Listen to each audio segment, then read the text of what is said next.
4 between the Phillies and the Cincinnati Reds. Willie Taveras leads things off, and the first pitch swinging pops it foul against Cole Hamels. So we're underway, and the count is no balls and 1 strike. Pedro Feliz is way in at third base for Willie Taveras. Taveras has great speed, and he will bunt. And he hits it in the air to right field through the sunshine. Jason Worth is there, 1 away. So a couple pitches, 1 set aside, and here is Dusty Baker's lineup tonight. You saw Taveras. Jerry Hairston Jr. starting at shortstop. He bats second. Joey Votto hits third. He's at first base, followed by Brandon Phillips, the second baseman. Johnny Gomes, the left fielder, hits fifth. Ramon Hernandez, the catcher, bats sixth. And the bottom third of Jay Bruce, Edwin Encarnacion, just off the disabled list. And Johnny Cueto does the pitching tonight. And they'll be opposed, of course, by Cole Hamels, making a 16th start. His ERA just under 5, but his last couple of outings have not gone all that well. And he delivers a first pitch fastball for a strike to Hairston. Cole has not gotten out of the 5th inning in his last 2 starts. 4 2/3 and 4 innings in his last 2 outings. And he's ahead 0-2 to Hairston. Well, a lot of pitches has been the problems for him. A lot of foul balls. Here's our Southwest Airlines scouting report on Cole. That's his fastball velocity normally between 88 and 92. Great changeup off his fastball. Keep the ball down. Keep the pitch count low. Stay in the ball game a lot longer.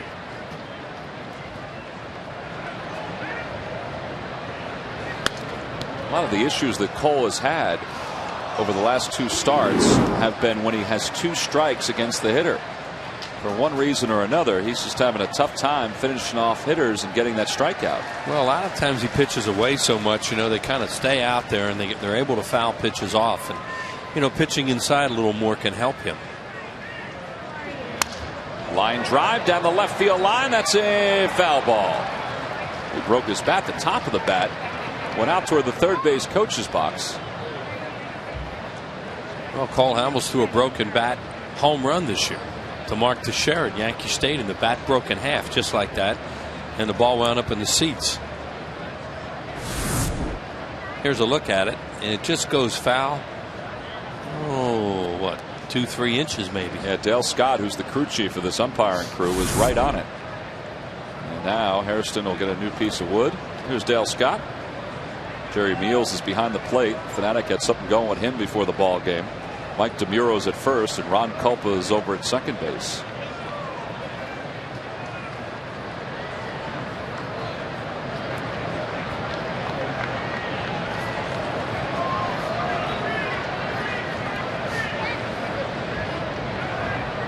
Curveball.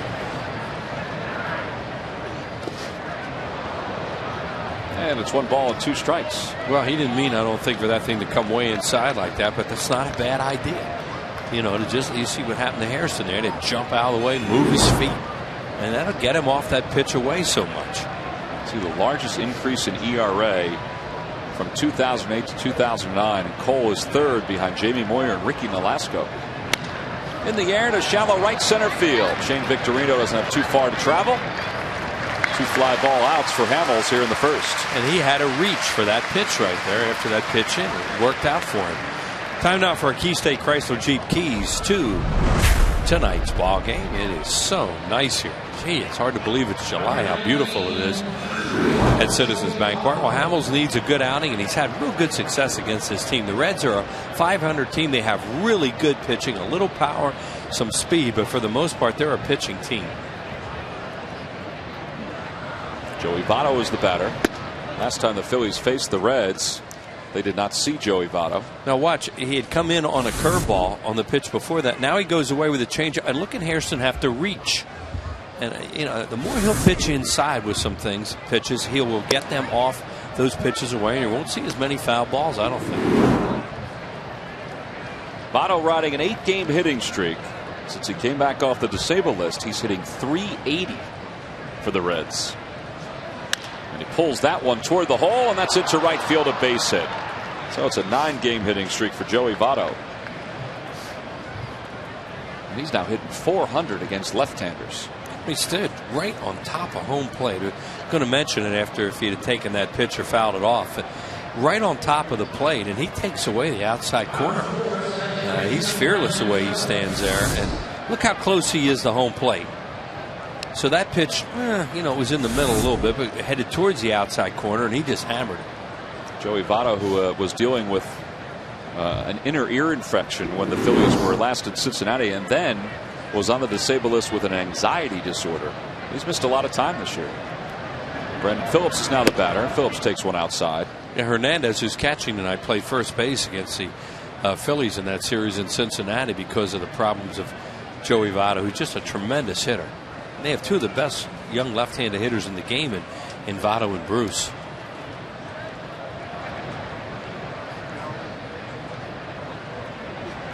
Good changeup. 1 ball and 1 strike the count to Brandon Phillips.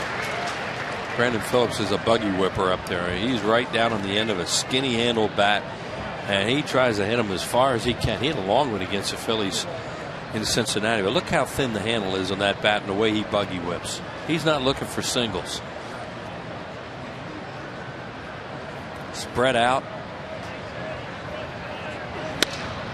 Straightaway center field. Victorino a few steps back, and the inning is over. 3 fly ball outs for Cole Hamels here in the top of the first inning. He strands 1. We head to the middle of the first. It's the Reds nothing, and the Phils coming up.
Second. Chase Utley's over at second base hitting third, followed by Ryan Howard, the first baseman, batting cleanup. Jason Worth is the number 5 hitter in right field. Greg Dobbs, the left fielder, hits 6th. Pedro Feliz, what a defensive whiz he was this past weekend against the Mets. He'll bat 7th. Carlos Ruiz bats 8th. He's the catcher. And Cole Hamels does the pitching, and he'll bat 9th against right-hander Johnny Cueto, 23-year-old from Santo Domingo, the Dominican Republic. And he's working in his 17th ball game, Wheels. Good numbers, too. Look at him against left-handed hitters. That means he has a good changeup. He's a strikeout pitcher. Only 32 walks, 78 strikeouts, and 103 2/3 innings pitched. Here's a report on really good fastball, slider, cutter, changeup. He'll throw a curveball once in a while, and he'll come after hitters, too. He will really challenge you with fastballs. He'll go to work against Jimmy Rollins to start this inning off. Jimmy, who began yesterday's game for the Phillies with a solo home run, the 30th time in his career he has led off a ball game for the Phillies with a home run. And he has really smoked the ball against the Reds over his last 20 games.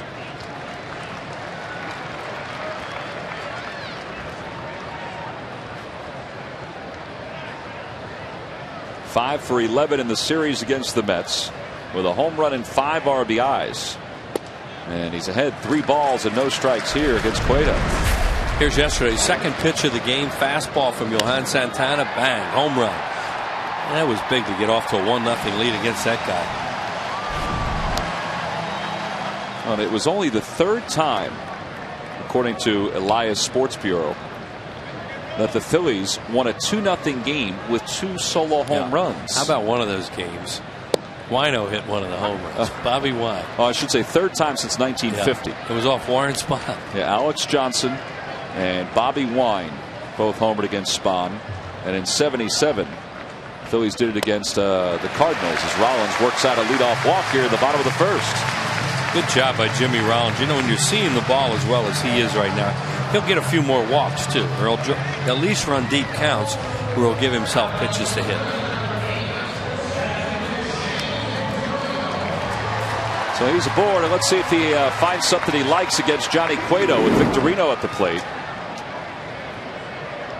Shane hitting .300 overall with 5 home runs and 35 RBIs. And he takes the first pitch outside. Cueto's a real good athlete. He's not one of those guys you start the game with a game plan you think you're going to run on him necessarily. Yeah, his times to the plate are pretty quick.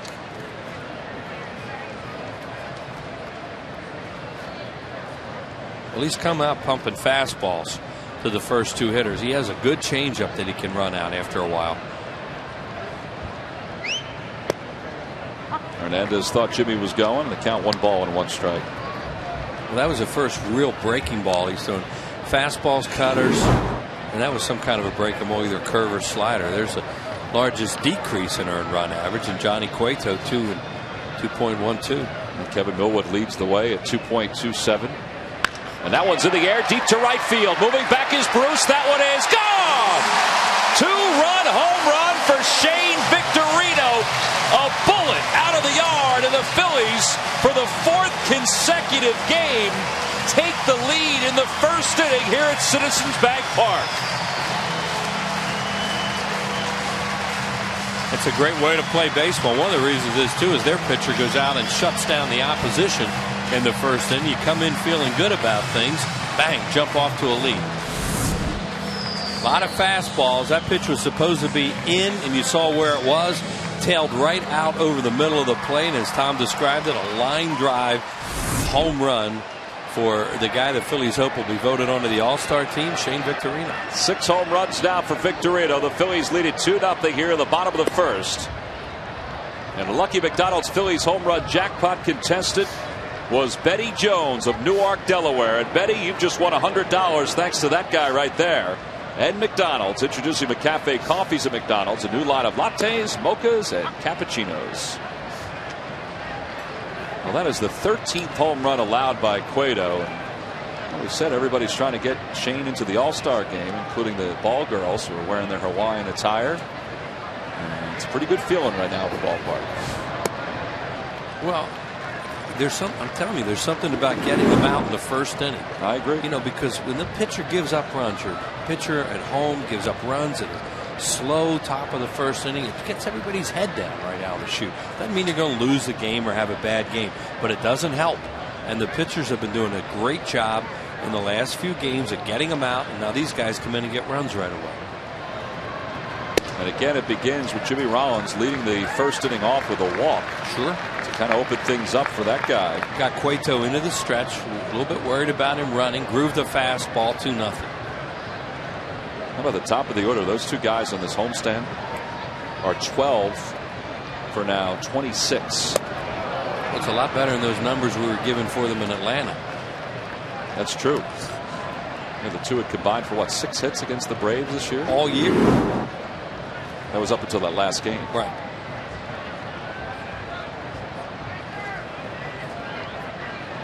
Three and 2 the count to Chase.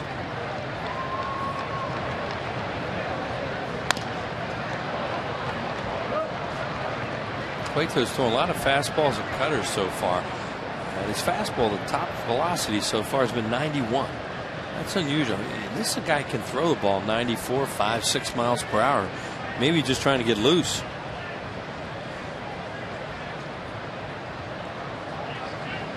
Dusty Baker, the Reds manager.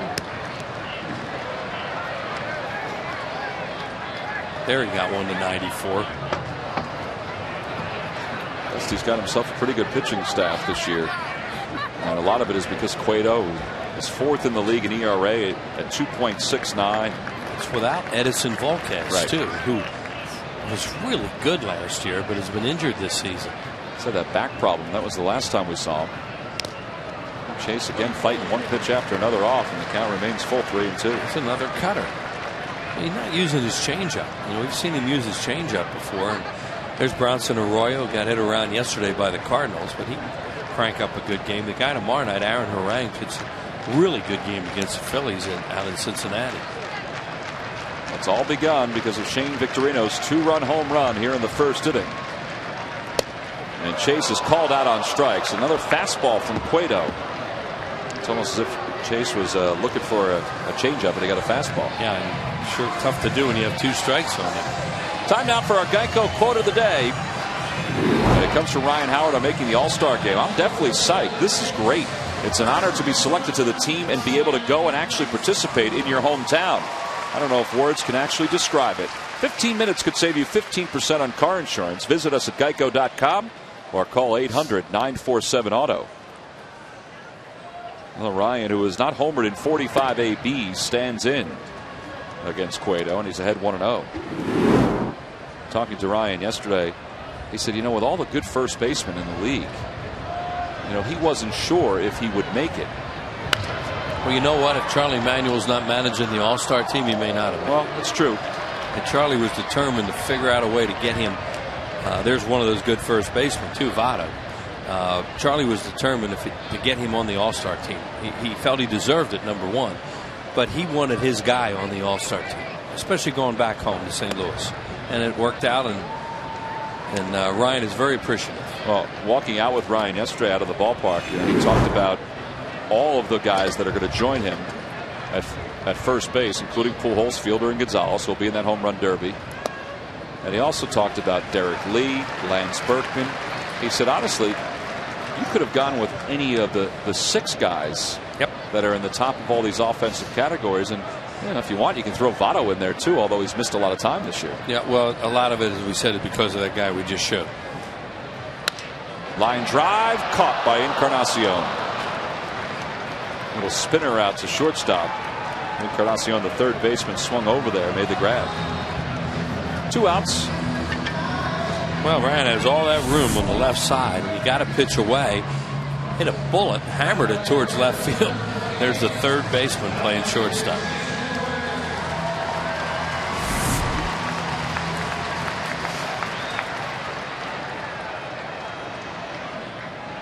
Two outs. Here's Jason Worth. Overall good numbers, 261 with 16 homers and 45 RBIs.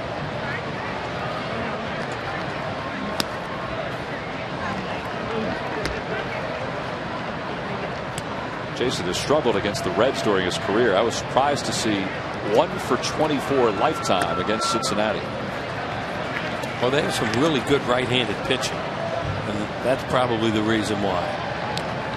No, you don't face left-handers when you look at this team.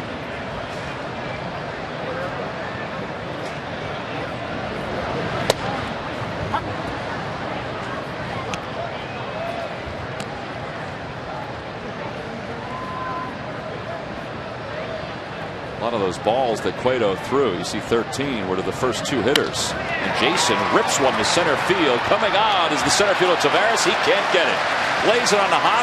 He's fortunate with that dive. He was able to get it into his glove. And Worth is aboard with just his 2nd career hit against Cincinnati. Yeah, Tavares got caught in between a little bit on that one. And as you said, Tom, he's fortunate that he was able to block that. Because it's a triple if it gets by him, and who knows? There it is, and he obviously trapped it. He tried to sell it, though. He did a nice job trying to sell it. Here he dives, and a little short hop right into the glove. It's like Greg Dobbs the other day in left field, where he sold it and they bought it. Yep. That one was just a little bit closer to the glove than one that Dobbs had the other day. That was almost impossible to see with the naked eye. Here's Dobbs. He's hit in 3 straight.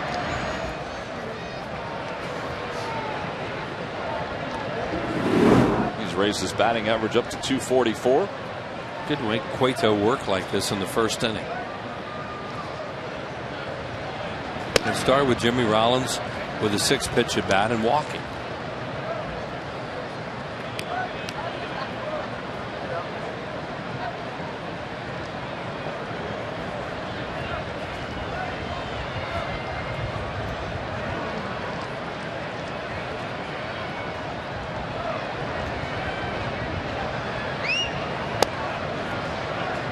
fallen behind 2-0 to Greg Dobbs. Cueto doesn't walk a whole lot of guys. He walked Rollins, as Wheels mentioned, to start the first, and now he's fallen behind Greg Dobbs, and he's fallen behind a lot of hitters in this inning, which has been to the advantage of the Phillies.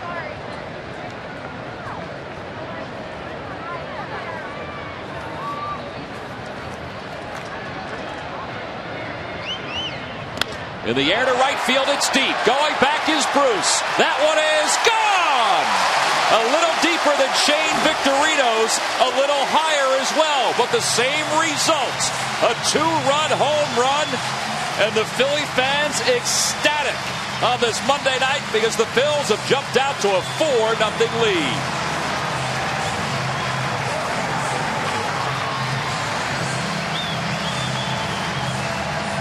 Yes. Guy's pretty proud. It looked like a breaking ball of some kind. It's going to bring Dick Paul to the mound, the pitching coach. And yeah, it's a breaking ball, and you can see it came a little bit down and into Greg, and he launched it. Boy, a good angle there to see him get that baby way up in the air with backspin and out of here. It went a few rows farther than the Victorino's, but then it shot back to almost the same row that Victorino's ball went. You know, we're right at there, out of that, under that out of here sign. Yeah. From Jeep, Chrysler Jeep. Well, 5 home runs now for Greg Dobbs. That's a heck of a way to play baseball. You know, get a lead at home and hope you can pitch. That's it. Stand up, son. You're on television. Yeah, you made it. And Pedro down to the count 0-1. The young man with the phone caught the carom on Dobbs's home run. There was a guy with a camouflage cap that was a couple seats over from him that has the Victorino home run, or had the Victorino home run. And they said that ball hit Pedro Feliz, so he'll take his base. Must have just touched his uniform a little bit.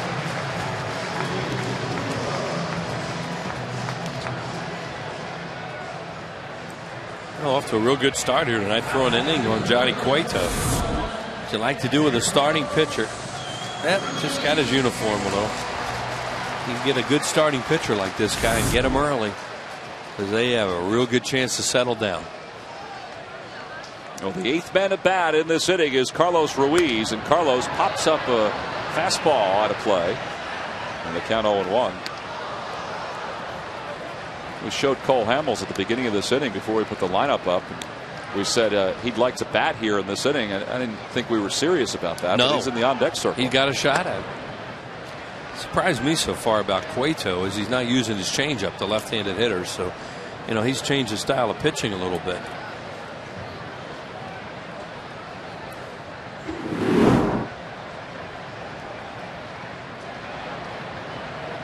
Carlos is mired in a long slump. He is 7 for his last 60. Which is why his batting average has dipped down to 234.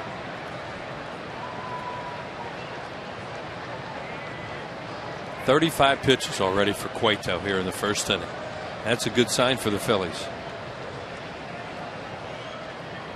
And there you see a very poor ratio of balls and strikes. Outside, ball 3. He's fighting himself. Yeah, his body language isn't good. He's ticked off. You know, you can tell. You can tell he's really upset with himself. It's not the umpire. It's nobody but Johnny Cueto right now. This is where Carlos try and get that pitcher out of the way now. You know, I know he's 7 for 60, whatever you said. But there you see the first inning runs for him. Turn the lineup over. It's a pretty good 3-1 pitch for the pitcher. Exactly. That's the plight of an 8-hole hitter too. You get a 3-1 slider there because he's not worried about walking it. That's why it's so hard to hit 8th. Well, Feliz will be off and running on this pitch. There he goes. 3-2, taken low, ball 4. The Phillies have batted around here in the bottom of the first inning. Second walk to go along with a hit batter. And all Dick Pole could do is scratch his head. And Dusty Baker's probably wondering, all right, If he can get through the number 9 hitter here, Cole Hamels, maybe I don't have to get somebody up, but if he loses Cole Hamels, I might have to get somebody up here. Well, they got blown out 10-1 yesterday, so they used their starter went quick yesterday, and they had to get innings out of the bullpen. So you're right, Tom, but they may have to stay with Cueto no matter what for a while tonight. So here's Cole, and he hits the first pitch foul. Cole is 2 for 20 this season. His batting average is at an even 100. One of his 2 hits was a double earlier this year. And he lines one toward right. He might have another double. It's headed to the corner. 1 run's going to score. Ruiz is being waved from third. Here's the throw to the plate by Phillips. Ruiz slides in safely. A 2-run double by Cole Hamels, who has helped bust open the scoring here in the bottom of the first inning.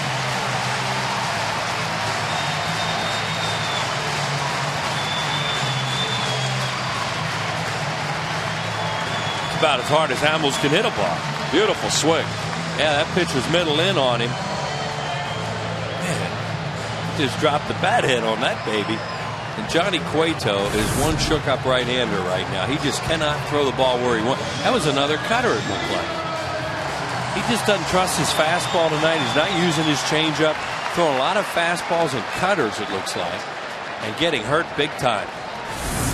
Well, the Phillies have turned the lineup over here in the first inning. They've got Hamels on second and Jimmy Rollins at the plate. He started this rally with a leadoff walk. And Jimmy took a healthy swing and a changeup. And the count is 0-1. Actually, the board read slider on that one. Those RBIs for Hamels. Career RBIs number 10 and 11 for him.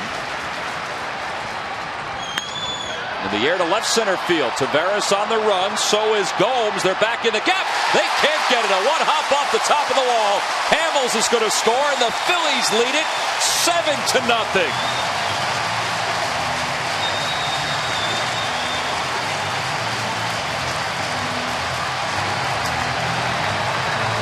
How about this inning? Unbelievable. You know, we set this game up with how good the Reds pitching is. And it is. They have great pitching. That's the thing that's carried them to a 500 record because they don't hit that much. And the Phillies throw a 7th spot on them. A touchdown, an extra point in the first inning, and they're still going. Well, how about a safety here with Victorino at the plate? 19th double of the year for Jimmy. 6th RBI in the last 4 games for him. And Victorino, who homered his last time up, stands in and works ahead 1-0. Here it is. That's what Shane did. He got a fastball and hammered it out to right field. You think, hey, that's pretty good. You got 2 here in the first. Who'd have believed? You look up and it's 7 on the board. And are they stirring around out there? Looks like it. Mentioned they had a long game yesterday where they had to use pitchers. And they're going to get Herrera up. He's not what you would call a typical long man either. No, they used Greinke in that game yesterday and Fisher, I believe, and they had to pile up some innings. 2-0 the count to Victorino.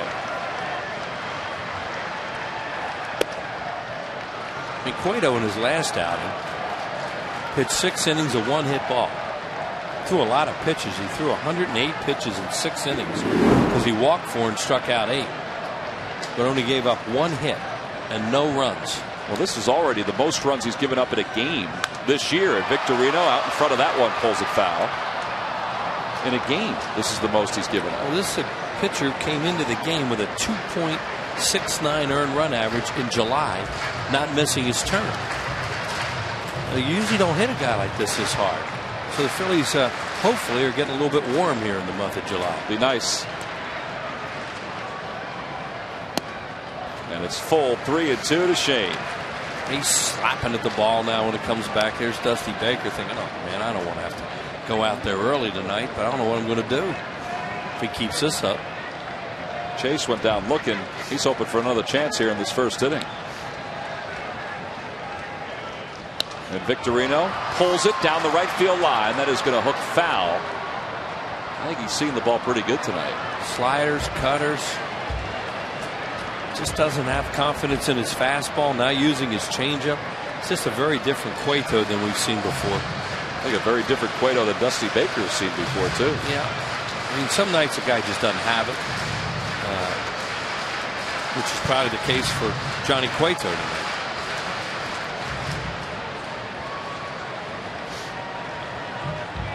Jason Worth hoping for another chance. He's already singled and scored in this inning.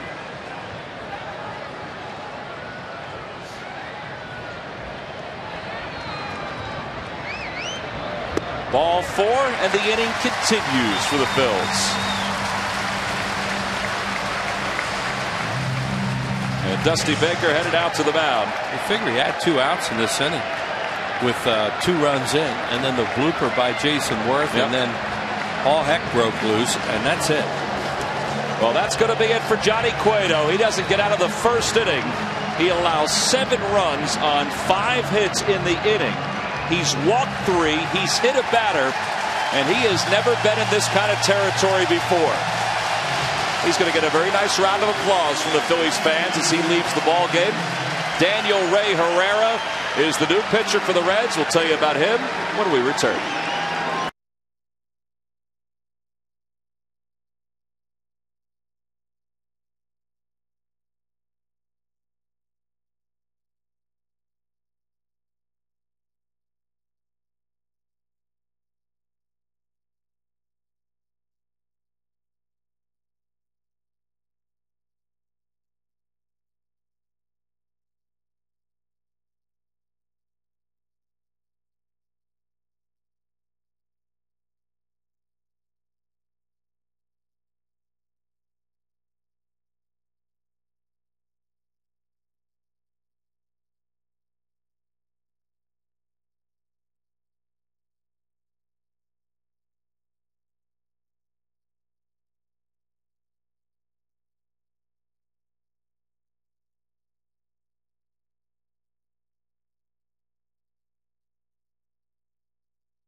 And we don't normally do this, but it's time to bring you up to speed with the AT&T Rapid Rewind.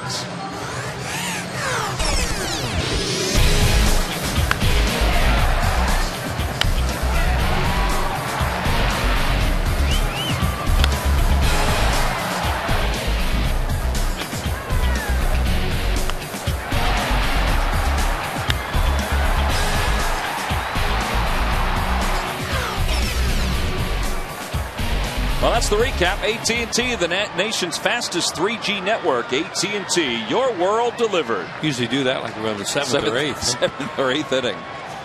It has been that kind of inning for the Phillies. And Chase Utley facing Danny Herrera here. He's a short left-hander who throws a lot of off-speed stuff. And there are the numbers on him.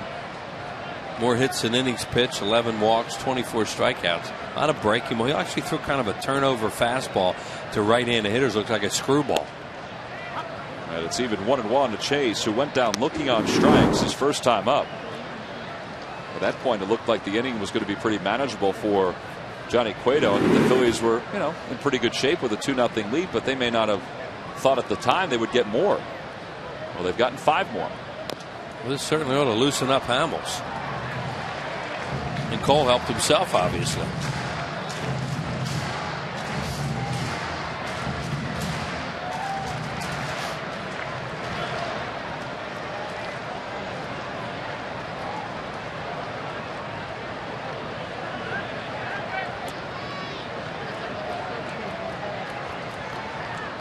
In the air to right center field. That one is deep. Taveras just sits and watches it go. A 3-run home run for Chase Utley. It's the 3rd home run of the inning for the Phillies. And they have, and this is unimaginable, have put a 10 spot on the board here at the bottom of the 1st inning. They start looking up some records with their biggest 1st inning in history. I mean, the night Von Hayes hit 2 in the 1st. I don't know how many they scored in that game. I can't remember, but I know in that crazy game in Chicago, no, they only had 6 in that inning, 6 or 7. And we'll check it out. Unbelievable. This is the 13th batter of the inning for the Phillies. They lead it 10-0.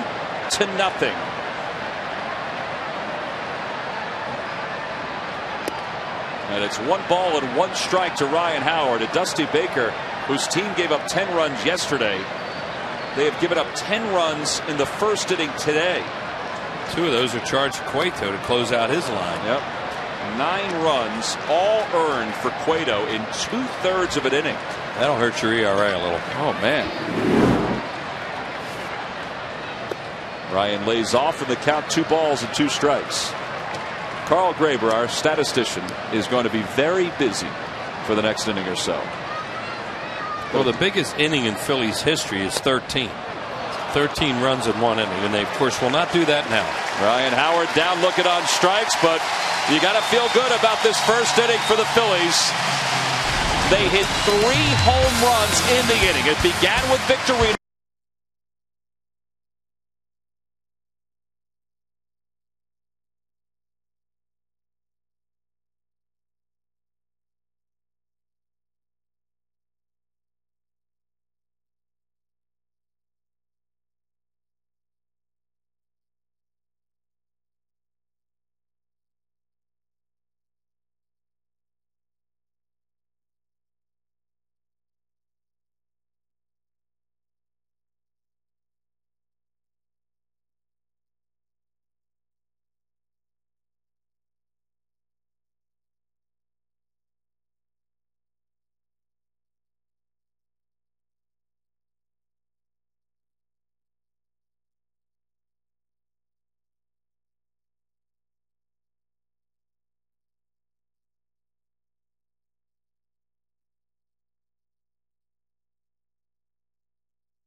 Turkey Hill will contribute $100 for each Phillies victory and 5 cents for each carton of Phillies Grand Slam ice cream, sold to support the Phillies youth baseball and softball programs.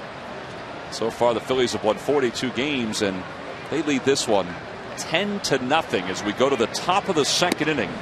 They have matched the club record for runs in a 1st inning. And I ask all of you out there, what were you doing on August 13th, 1948, when the Phillies were playing the Giants, or August 5th, 1975, when they were playing the Reds?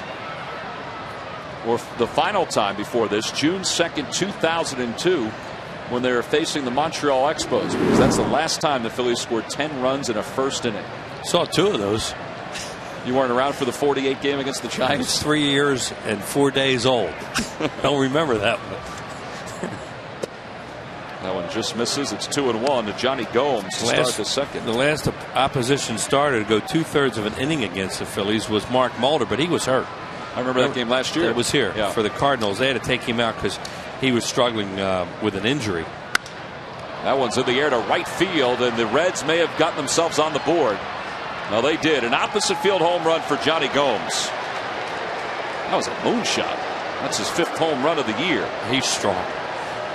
Just to see him play with the Rays, and he is really powerful. And the ball obviously is flying tonight. Yep. Look out. Well, Gomes, who began the year in the minor leagues, has hit his 5th home run for the Reds. Here it is.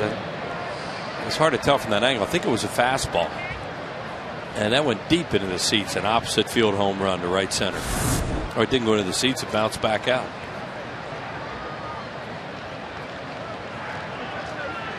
So nobody out here at the top of the second. Ramon Hernandez, the batter.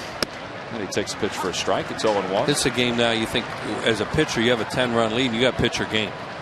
You still have to go out there and throw strikes and concentrate, because a lot of times guy will get a big lead and all of a sudden he's all over the place. By the way, Cueto's ERA, I mentioned that it'll cause it to jump when you give up 9 runs in 2/3 of an inning. It went from 2.69 to 3.45. This is a guy coming into the game with the 4th best ERA in the league and the 5th best opposition batting average against, 223. I mean, they just smoked a really good pitcher here tonight. He's knocked himself right out of the top 10 in ERA. Yeah, and opposition batting average. Pulled toward third. Nice play by Pedro. Long throw with plenty of time. 1 away.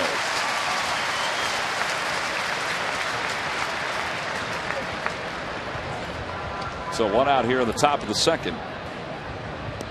And the number 7 batter, Jay Bruce, stands in for the Reds. Well, there's no doubt that Cole Hamels, coming into tonight's ball game, had something to live up to, based on what the last 3 starters have done for the Phillies. Now, they didn't get the run support that he's gotten tonight, but Rodrigo Lopez, 6 1/3 on Friday night. Jamie Moyer, 6 1/3 on Saturday. As the pitch is inside, 1-1 to Bruce. And yesterday, Joe Blanton, there's Jamie, 7 1/3. He allowed 4 hits, had 5 strikeouts. I mean, the starters have done a whale of a job on this homestand. Nice play by Ryan on the backhand. And he wins the race to the bag, 2 away. Well, if you liked what you saw in the bottom of the first inning tonight, don't forget the Reds are back in town tomorrow and Wednesday. Both games are at 7:05. Tomorrow, all fans 14 and under will receive the Verizon Phillies beach towel. It's a great giveaway. Wednesday's also a 7:05 start. Of course, Thursday's game, which is the fireworks night, fireworks afterward, is already sold out. You can log on to Phillies.com, vote for Shane Victorino, and purchase your tickets. This one is not a sellout at game time, but it's close to it. It was awfully close before. 31 sellouts this year here at the ballpark. Well, fans have a chance to walk up the next couple nights and get tickets. A lot of times it's hard to get tickets for these games. These are not sold out, but they'll be big houses. And Thursday, as you said, Tom, fireworks, well, that's always sold out. 1-2 the count to Encarnacion. Just off the disabled list after suffering a cracked bone in his left wrist. And it's 1-2.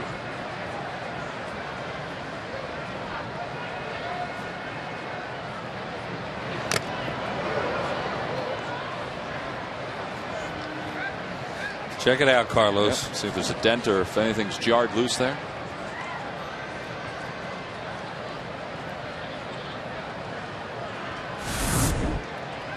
Boink.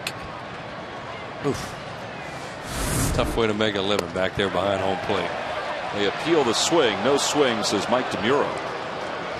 And it's 2-2. On the Toyota Major League scoreboard, well, the Blue Jays hung on. I mean, literally hung on and defeated the Yankees 7-6. Alex Rios hit a 3-run home run. Scott Rowan extended his hitting streak to 23 games, while Cole Hamels picks up his first strikeout here tonight, and that finishes up the top of the second inning.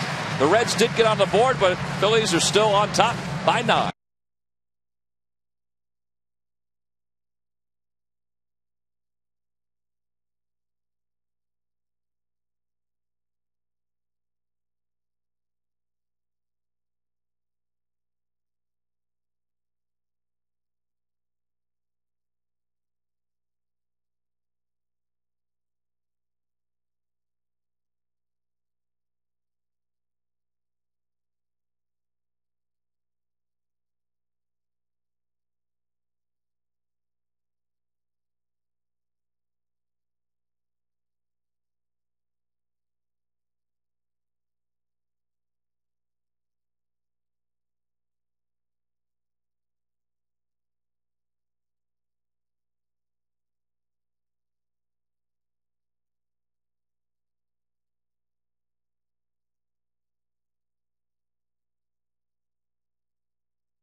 Today's hottest topics, plus live reports from right here at the ballpark before the Phillies-Reds Game 2. Don't miss Daily News Live tomorrow starting at 5 only on Comcast Sportsnet. And those two fans, just like everybody else in this ballpark, saw a 10-run first inning for the Phillies. They hit 3 home runs. Last time the Phillies hit 3 home runs in 1 inning was back in June of 2008.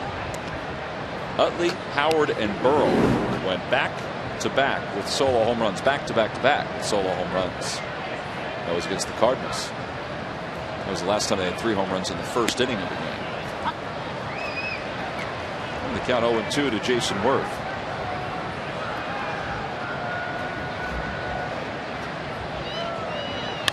Jason sends it in the air to right field. Fairly deep but playable. And 1 away.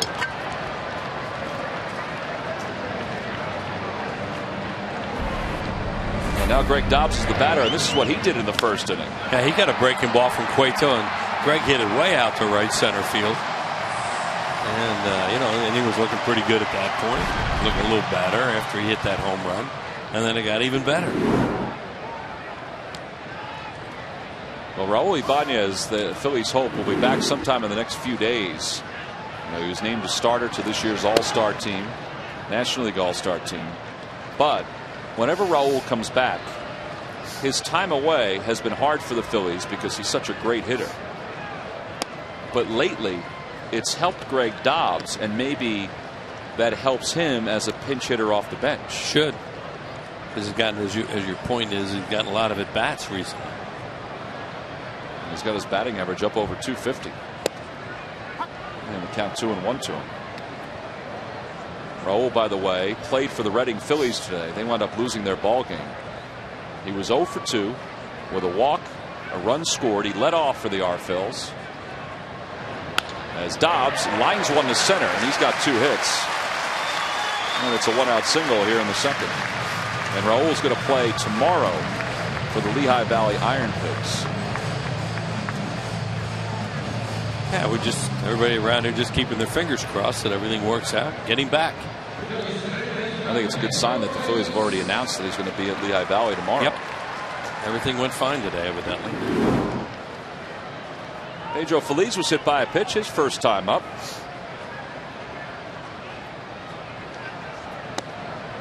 Yeah, he was just barely nipped. Think all the stuff that happened with 2 outs in that first inning. How the Phillies just piled it on. Cueto was that close to getting out of that inning. Yeah, the Jason Worth liner to center that dropped in. Hit batter, walk.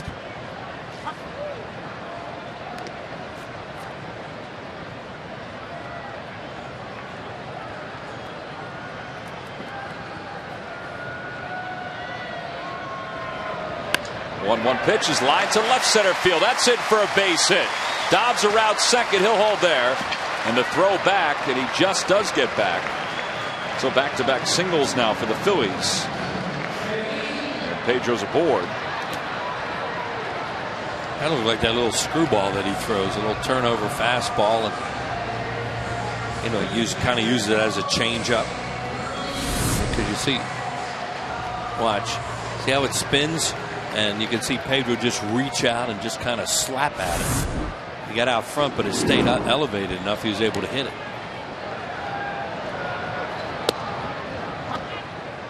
It is weird watching Herrera, and we saw him in spring training too, but just how the ball moves. Yeah, well, he has to compensate. He's not real big, doesn't throw hard. He's kind of funky is what he is, and that's what he has to rely on. Reds got him in the deal that sent Josh Hamilton to Texas. He came with Edinson Volquez.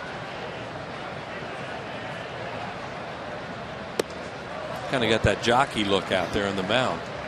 And guys that are not tall like that have to compensate some other way. 5'6", 165-pounder. And wears that hat like a lefty. From Odessa, Texas. That's football country. Yes, it is. That's Perriman High School. Yep. A great book written by H.G. Bissinger. That was a great book. Really good and book. A terrific movie. Now a TV show. Line drive to left field. That's going to drop in for a base hit. On one hop, Dobbs around third, heading for home. He's going to score. It's an RBI single for Carlos Ruiz. It's now 11-1 Phillies.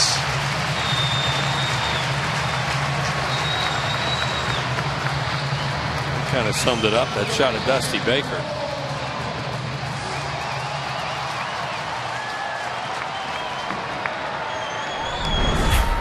Here's Cole Hamels in the first inning. He got a breaking ball or a cutter, and he just hammered that thing into the right field corner, knocked in a couple runs. So Cole's 1 for 1 with a 2-run double. He's got a 10-run lead again.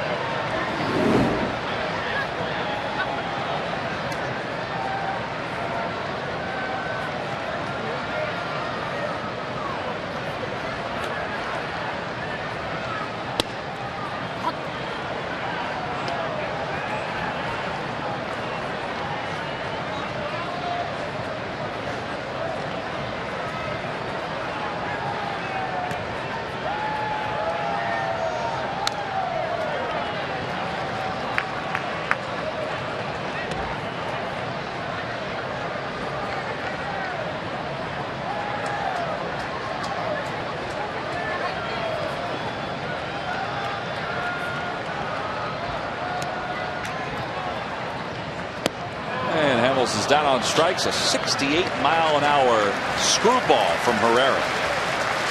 2 away. On the Toyota Major League scoreboard, well, the news is even better for the Phillies because the Cubs lead the Braves 4-0. That game's in the bottom of the third. 16th home run for Derek Lee. In fact, he has 15 home runs and 43 RBIs since May 1st. They have the bases loaded with 1 out right now, do the Cubs in the I think Jurgens was supposed to pitch that game tonight. Number 49 up on the board. That's him. Man, he was so good. Oof. He doesn't get hit. He doesn't get hit around like that very often. Must be something going around. 2 good pitchers getting hit hard tonight in Cueto and Jurgens. Jimmy has scored 2 runs tonight. He's driven in a run. He's got a double and a walk. And he's down 0-1. Now 0-2.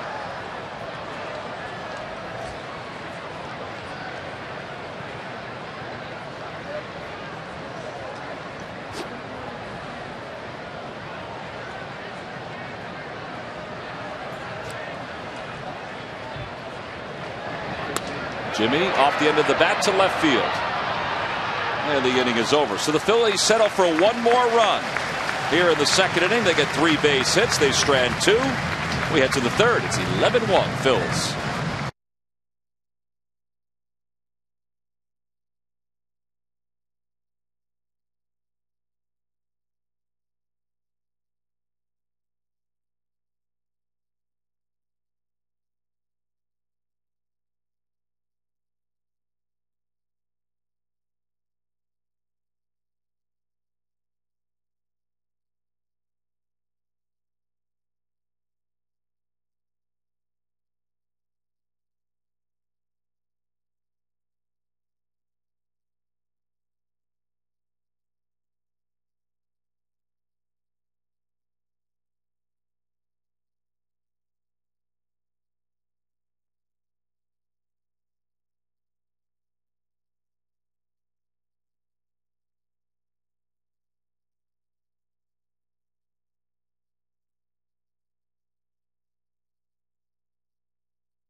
And please submit your answer on the subject line. The question is, who is the only Philly in team history to have 3 bunt singles in a game? The answer will be revealed in the 7th inning. You know that one, Wheels? No. How do your shoes look? Do they need to be shined? Come on. Oh. I just gave you a hint. You did. I didn't think you'd get that. I didn't think you'd get that. Now I remember him doing that. Thank you, Tommy. Eddie Herrera takes one for a strike. It's 0-1. And when we give our guess, explain why that happened in that game. I shouldn't have said that. I thought you'd at least think about it for a little while. I was going to think somebody like Whitey, Richie Ashburn. It might be Whitey. Like fans out there don't know. Not with that hint you gave. It's not like Whitey walked around with scuffed shoes. No, he had sneakers. He had those tennis shoes on all the time. Somebody'd say something to him. He'd say, "Boys, they cost a lot more than any shoes you have." Okay. What do you wear those Stan Smiths around? Is that what I don't remember what they were there. He got a lot of use out of it. 2 balls and 2 strikes to the count to Herrera here in the top of the third. The Phillies leading at 11-1.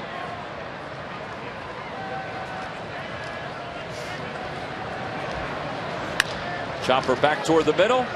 Chase has got it. Off balance throw in time. That's a nice play by Chase Utley. 1 away here in the third. Well, Herrera really busted it down the line too, trying to help out his club and get a base hit. You said, Tom, terrific play by Utley. One of those ones you have to get ready to throw as you're setting up to catch the ball. I mean, that's all footwork on his part. You have to time it so you can backhand it and then take a quick crow hop and throw, and he did it perfectly and got it.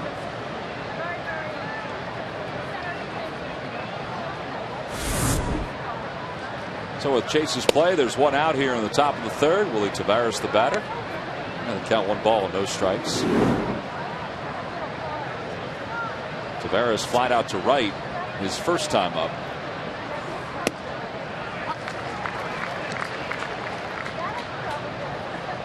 Coming into this year, this guy had 207 infield hits in his major league career. I remember one night with Houston when he got that little bleeder. Yep. And Wagner wound up giving up the home run to Biggio. That was a huge loss for the Phillies late in the season. Cost him the wild card. Yeah, he hits a lot of balls that aren't hard enough for the fielders to throw him out. This one a little easier play for Chase, and he throws out Taveras. 2 away. Well, again, tomorrow, all fans 14 and under will receive that great giveaway item. Compliments of Verizon. It's the Phillies beach towel. It features Jimmy Rollins, Cole Hamels, Ryan Howard, and Chase Utley. You can order your tickets now by logging on to Phillies.com. Tomorrow's game, Wednesday's game, and Thursday's game. All 3 7:05 starts. Thursday is sold out. And if you log on to purchase your tickets, you can also vote for Shane Victorino for that final spot in this year's All-Star game.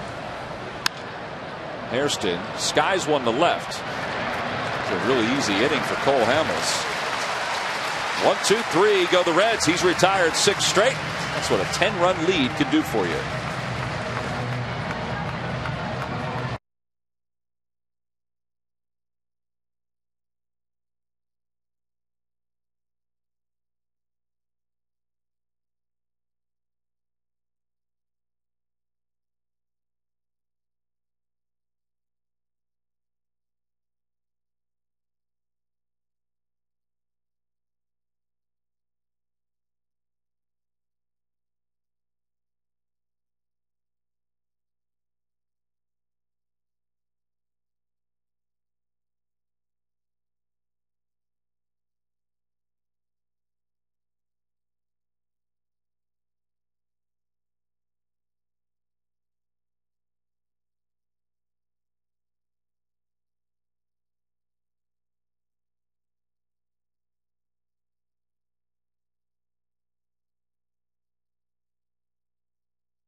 It's on. And by the Pennsylvania Lottery. Benefits older Pennsylvanians every day. Must be 18 or older to play. Please play responsibly. Near capacity crowd on hand watching this one. The Phillies lead 11-1 as we go to the bottom of the third. Shane Victorino has already scored 2 runs tonight. A 2-run home run and a walk. And this is his first at bat against Danny Herrera. And he's going to have to stay out there a while for them as Danny Herrera. Yesterday, Josh Renicky pitched 2 innings. Carlos Fisher pitched 2 innings for them as they needed innings out of their bullpen yesterday. Victorino smokes one foul toward the second deck to the Hall of Fame club. And somehow that ball found its way all the way down into the midst of that gentleman. It looked like a stone going across a pond. Boy, that took a lot of skips. Like that ball was on my hand, and your hand. That's a fair ball down the left field line, and the ball girl didn't realize it. That'll happen once in a while. Oh no. I don't even think she realizes it yet. She doesn't yet. That's the first time this year, isn't it? I can't recall the last time that one of the ball girls stepped up and grabbed one of those balls like that. Made a good play too. Oh, look at that expression, like Well, at least I'm dressed for the occasion for the guy who hit it. That's true. Watch this, a really good play too. Outstanding. Trapped it right off the concrete. Picked it up when it stopped rolling. Unfortunately, it was fair. Yeah, she's feeling it right now. She just said, "Oh well." Hang in there. It's 10-1. That's 11-1. That's one of those good times to have it happen. Won't affect the game.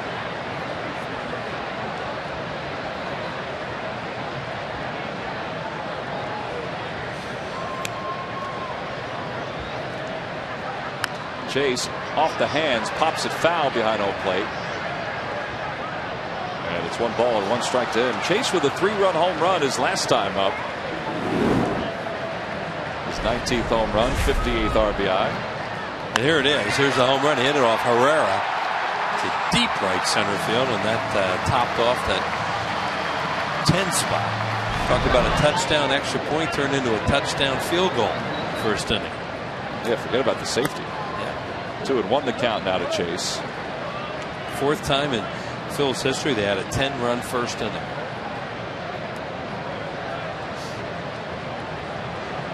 Victorino was a big part of it. He had a 2-run home run, scored 2 runs. And Chase has the count even, 2-2. By the way, the last time the Reds gave up a 10-run first inning was back in 2005. It's amazing to even think that somebody scored 10 runs before against the Reds, or that the Phillies have done it 5 times in the franchise's history. Well, their biggest inning is 13. And that was a 4th inning in a game against the Reds in 2003. April 13th.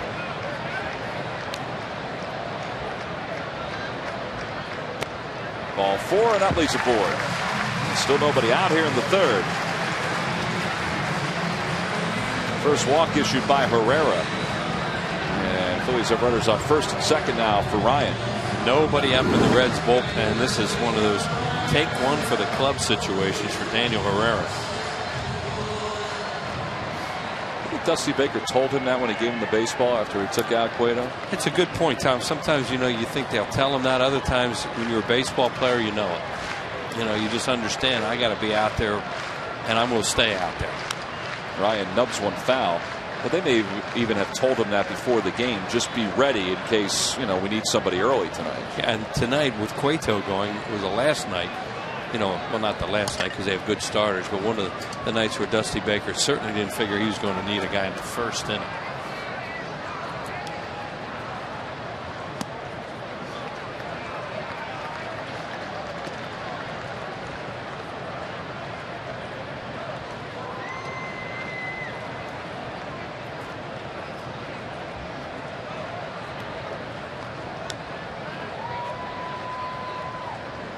Ryan drills one to first. Votto has it. There's one. And they won't get the double play. Good hustle by Ryan to get there. Good play by Herrera to make sure that ball didn't get by him as Victorino went to 3rd. And 3-6 on the putout. I don't know what the hardest play in baseball is, but one of them has to be a 3-6-1 double play because the pitcher's moving. You know, the shortstop's trying to hit a moving target, and they executed that pretty well.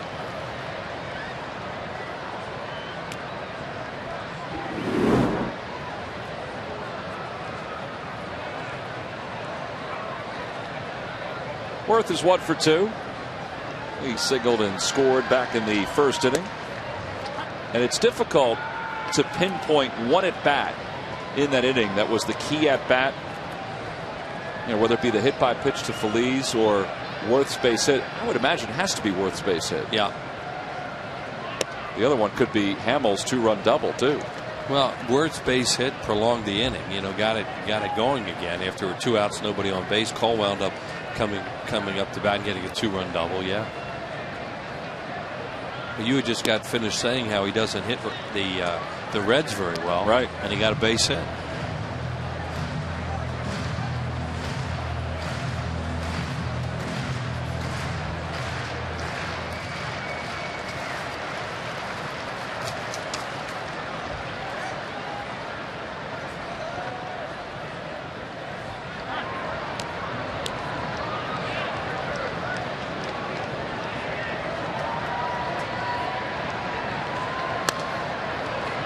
That evens things up at 2-2.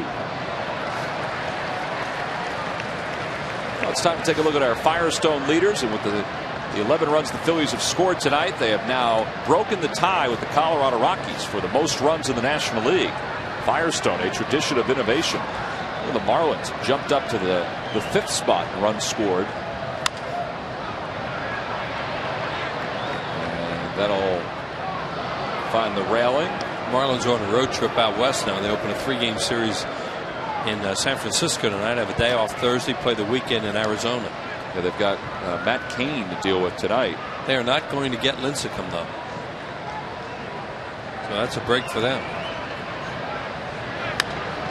Out in front, pop up to center field. Victorino's tagging from third. Tavares is under it, and he makes the catch. And Shane is going to head to the plate. Here's the throw to the plate on one hop. And Shane very comfortably slides in and taps the plate with his left hand. And the Phillies lead it 12-1. 3rd run scored of the night for Victorino. A nice throw, too, by Willie Tavares. That thing was right on line. Inning started with the ground rule double. There you see Victorino tagging. Tavares got under it nicely, behind it. Strong throw, accurate throw, right on the plate.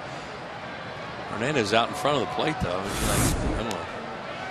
If he's back on the plate, maybe he could have kicked him off there. Yeah, could have blocked him to the backside a little bit more. Dobbs the batter, and Greg takes a strike. He's 2 for 2, 2 RBIs, 2 runs scored. And what a turn of events for Dobbs. Look at his average. 261. It was a 243 or 244 to start this game, but it was only a few weeks ago that it was down under 200. In fact, just before this road trip, that's when Dobbs started to swing the bat a little bit better. He's hitting 186 on the 18th of June. Right. That was right at the end of the homestand. Yeah, that was in the Toronto series. Rolls over on one. And Brandon Phillips will retire him. And Dobbs retired for the first time tonight. Phillies do get another run. We have played 3 here in South Philadelphia. It's all Phillies. They lead it 12-1.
Pitcher Ricky Bottalico, plus exclusive player reactions on Sloan Toyota Presents Phillies Post-Game Live after the game, only on Comcast Sportsnet. Top of the fourth inning, Gary Matthews joins us with the Phillies leading at 12-1. Sarge, the Phillies scored 10 runs in the first inning, and I guess if you're a hitter, you want to be up there at some point in that first inning. Yeah, you don't want that pitcher to leave too quick. Joey Votto singled his first time up, and he pulls that one foul past Billy Hatcher. And the first base coach's box. Nice play by that gentleman. There is Billy Hatcher. Yep. That guy could hit pretty good, couldn't he? Had some pretty good postseason numbers. Well, I know you've been part of some big innings during your career. Billy Hatcher, I'm sure, has been part of some big innings as well during his playing career. And you see his overall numbers. Played over 1,200 games. A pretty decent lifetime batting average at .264.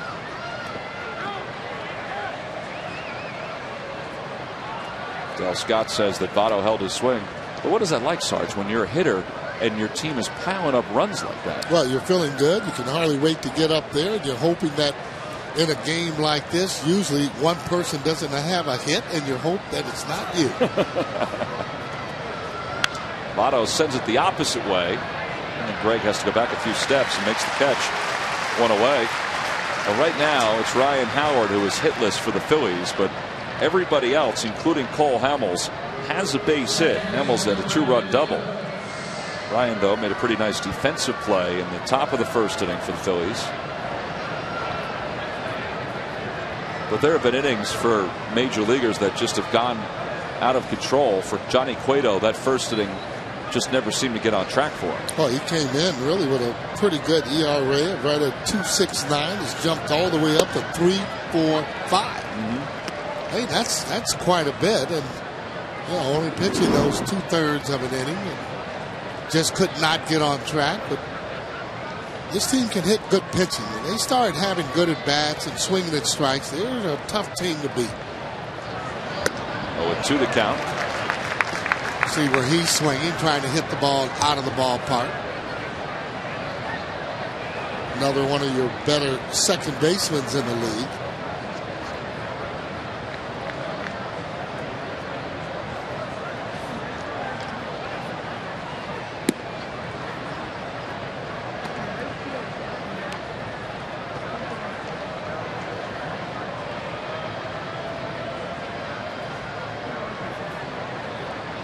Even with 2 strikes, a lot of times these guys don't cut down on their strikes.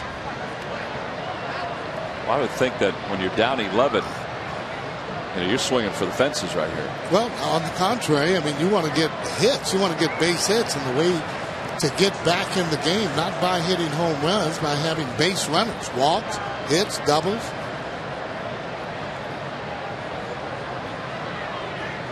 Good changeup. Ryan Howard and Chase Utley are over to the spot. It's Ryan who makes the call. Out number 2 here in the top of the fourth. Now the Pennsylvania Powerball is up to $30 million. And the next drawing will be Wednesday and Saturdays. So make sure you get your Powerball tickets today. You might be able to walk away a millionaire. Johnny Gomes has put the only run on the board for the Reds in this game, his opposite field home run. Back of the second inning is one of 2 hits against Cole Hamels. And he takes a fastball in. It's 1-0. Well, you see the adjustment right away. Fastball in. He hit a ball that was away his last time. Off to a good start. 342 with that average. He doesn't get too cheated, does he? None of them. I mean, they're going for it. Phillips was swinging hard as if to hit the ball out of the ballpark. He's a line drive hitter and a much better hitter when he's trying to hit the ball the other way. Again, you're trying to hit home runs. It just doesn't always work out. Yeah, you can do it, but for the most part,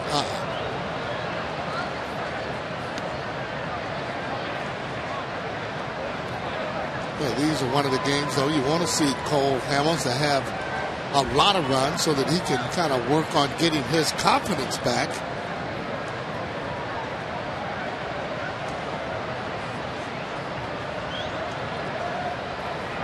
Well, there is Nick Massett, who's up and loosening in the pen.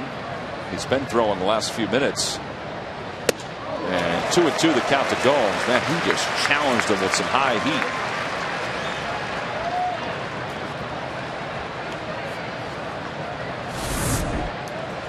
Good old-fashioned fastball.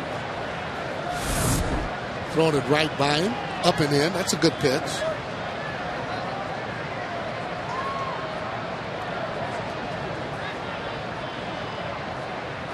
And he got it. A little more cheese from Cole Hamels. A 93-mile-an-hour fastball. He's retired 9 straight. And as we go to the bottom of the 4th inning, he is very comfortably on top with a 12-1 lead.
University Hospitals. Call 1-800-JEF-NOW. And by Coca-Cola, the official soft drink of the Philadelphia Phillies. Well, so far, so good for the Phillies here at Citizens Bank Park. It's the kind of night that you can take a stroll because the Phillies are pounding the Reds. And look at the box score so far for the Phillies hitters. This is just 3 innings of work offensively. I mean, look at that, Sarge. Well, Victorino definitely leading the way. J-Roll with 2 runs scored. Victorino and Jimmy Rollins have combined for 5 runs scored and 3 RBIs. Don't leave Dobbs out of that picture. Yep. Dobbs 2 for 3 with a home run, 2 RBI, 2 runs scored. And the next guy to step up out of the bullpen is Nick Massett. Daniel Ray Herrera went 2 1/3, allowed 5 hits and 3 runs. So now Massett in his 29th game, he's had a good year. 4-0 with a 1.67 ERA. Now the bad thing too, though, that you force that next pitcher the next day to go deep into the game. This pitching staff has been beat up already. St. Louis actually kind of really tore them up. They're hoping for a lot of innings.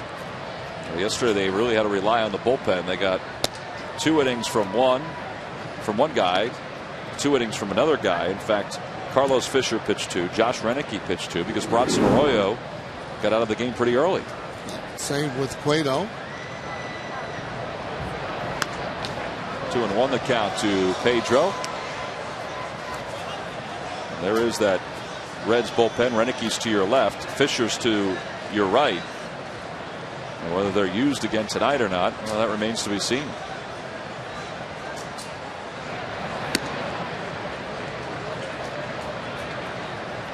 That's what you like when you know a bullpen is being used. You want to try and get to them as soon as possible, knowing that those guys usually are a little bit tired. That one into shallow right center field. Phillips, the second baseman, called off by Bruce, and the right fielder makes the catch. First out here in the 4th inning. Well, the Reds bullpen has been pretty good this year. In fact, their ERA at 3.25, that leads the National League. And you see the average down there at 4.02. Phillies bullpen is at 4.06, so they're just above the National League average. And you wonder why the Giants are leading the wild card. Well, it's partly because of their starting staff, but also the fact that their bullpen is number 2. Yeah, they have some pretty good starting pitching. They seem to really be able to get those hitters out. Fastballs they throw, sliders, breaking balls.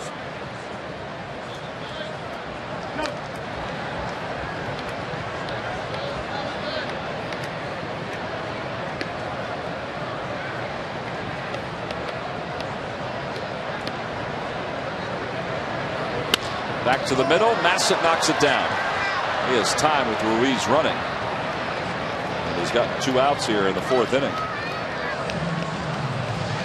That ball had a chance to get up the middle. You'll hit the pitcher. You're hoping that at least bounces away a little bit. That's what happens, though. And you're not hitting the ball well, or you're in a little bit of a slump. Don't seem to get the breaks.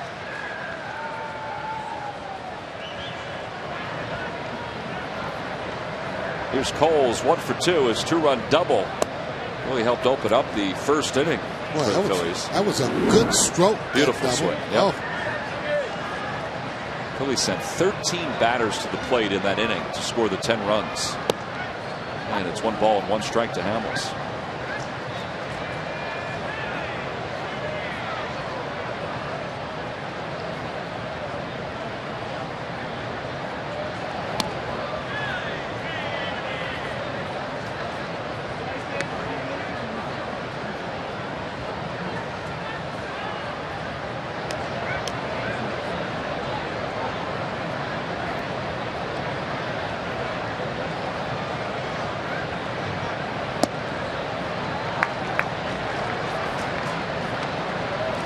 Coles just taking that pitch all the way.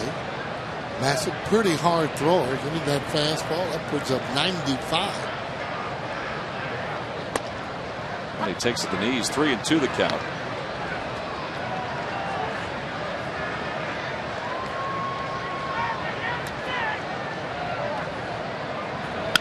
Opposite way. That's going to be the 2nd hit of the night for Cole Hamels. Pretty good piece of hitting. Just fought that one off to the hole at shortstop. Well, he has pretty good mechanics. His feet are slow, coming through the zone, not swinging wildly, and was able to fight that ball right through the hole. Well, here, check the pitch out, and he goes right with it. He slaps that ball. Look how he just slaps the ball the opposite way.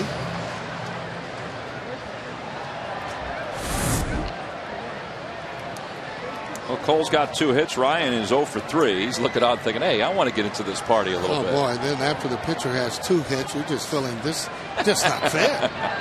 Here's Jimmy Rollins, who has scored 2 runs, has an RBI, has a double, and 2 official at-bats. Jimmy now has scored 45 runs this season. And he is slowly working his way up toward the top 10 in the National League, as strange as that sounds.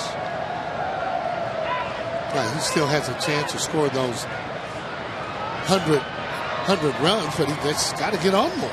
And he has been doing that as of late, but more so he's making solid contact. He's hitting line drives. He's slowed his feet down, and his confidence is starting to rise. Hits will do that.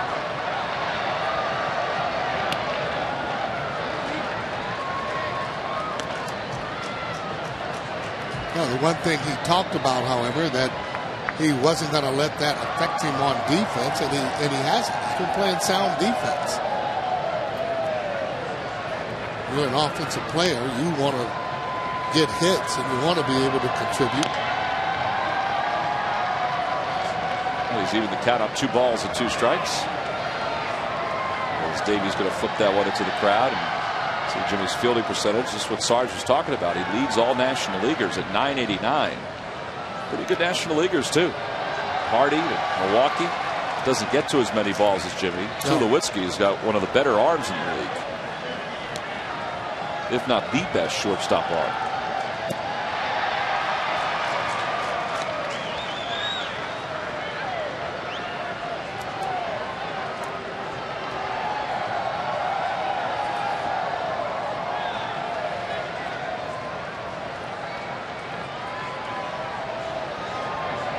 Runner goes. Pitch is pulled foul. Another play for Davey. You know that score is 12-1. You still want to play the game hard. You don't want to take it easy. And usually when you do and don't want to take that chance, that's when you end up getting hurt. You still got to play your game and play hard. And go first to third if that's what it takes.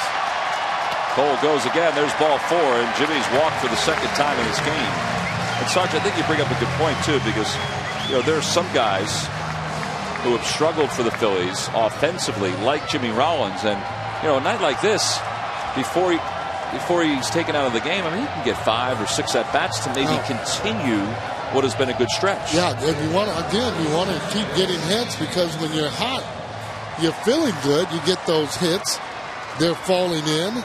You don't want to just try and turn it off or say, well, I'll save some for the next day. Well, may not come the next day. So Jimmy's on first. Hamels is on second. Here's Shane Victorino. He scored 3 runs tonight. He's also homered. He's doubled.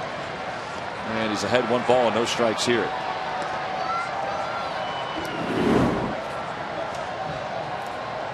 Victorino letting people know why he should be an all-star. He's having a super year. 304 up to this point. 58 runs scored, which is 3rd best in the National League. I thought he should still be able to make the team, even though he still has an outside chance right now. It's always guys that are left off for there that you feel that should have made the all-star team. Well, a reminder, you can vote for Shane until 4 p.m. Eastern Time, July 9th, for that 33rd spot on the National League roster. Go to St. Louis with Chase Utley, Ryan Howard, and Raul Ibanez, and the Phillies coaching staff. Opposite way, that's going to drop in for another base hit. Rounding third, heading for home is Hamels. Pulling into third is J-Roll, and Victorino has his 2nd double of the night, his 3rd RBI. And the Phillies now leading 13-1. Well, Hamels has scored twice in this game. And if production helps lift Victorino's chances, well, he is producing tonight. Yeah, it's going to all come down to the votes. So let's face it, and there will be a lot of voting going on at the different ballparks where their player has a chance to get into the All-Star game. So you get on out, get on that computer, and see you go. Well, Chase hit a 3-run home run back in the 1st inning after striking out looking in the 1st inning. He batted twice. In fact, the first 4 hitters in this lineup batted twice in the 1st. Well, you're hoping that the game keeps going this way. Then Charlie can get some of his other guys in there. These are the type of games you like to have some of your other players play that haven't been getting at bats or that have been struggling. A little too early, however, right now to be taking anyone out of the game. There's John Mayberry. He might get a chance to play at some point tonight. Although Greg Dobbs, they'd like to keep getting him some at-bats, so he may wind up staying in. Like Mayberry looks like he's getting himself ready to go in. Yeah, they have some other options, too. With Worth, could always use a blow. He plays very hard. Yep.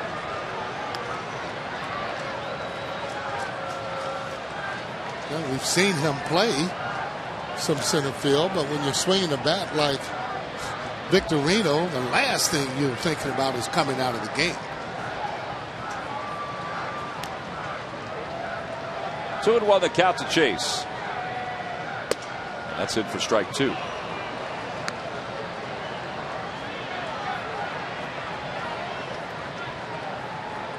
Chase is making his 4th consecutive start at second base, representing the National League in the All-Star game.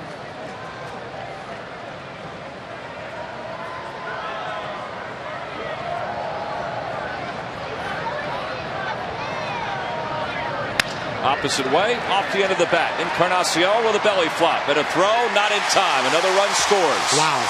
Infield single for Chase Utley at RBI. It's 14-1. Phillies on top. And the top two hitters now in this lineup have scored 6 runs with J-Roll crossing the plate there. And Chase Utley's night is going to be done. Chase is just looking at him over there at first base like, hey, what are you doing here? But he's going to get a blow. Look at this play by Encarnacion throwing from his backside, not in time. J-Roll crosses the plate as he spectates what's going on. Starts at the top. So Utley's night is done. Eric Brutland comes on the pinch run for Chase with 2 outs here in the bottom of the 4th inning. And the Phillies leading at 14-1. Ryan is 0 for 3. And he is the only regular without a hit in this game. The Phillies have 13 hits overall. Boy, I tell you, been there, done that, and it is just not a good feeling when you see your club has 13 hits, and right now you don't have one if he gets one. No, he does, and it goes right past Bruce all the way to the wall. Victorino scores. Brutland's being waved home. He's going to score.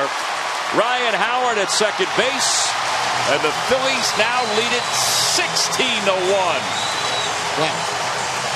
How about this night? Don't know how they're going to score that. I got to tell you, though, that ball that Ryan Howard hit, everybody has a hit in the lineup now.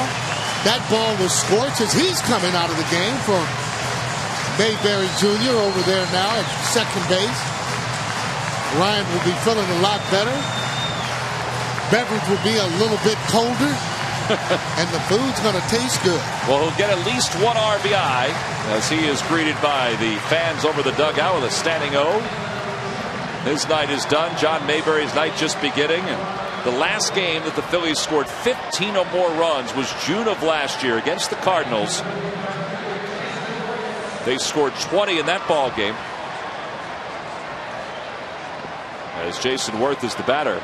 And I remember after that ball game, Sarge, in St. Louis, when the Phillies scored all those runs against the Cardinals, Charlie Manuel was asked, hey, is this team as good as those Indians teams that you managed where they scored over 1,000 runs? And he said, well, hold on a second. You know, let's wait and see. And remember, the Phillies went into an offensive funk after that.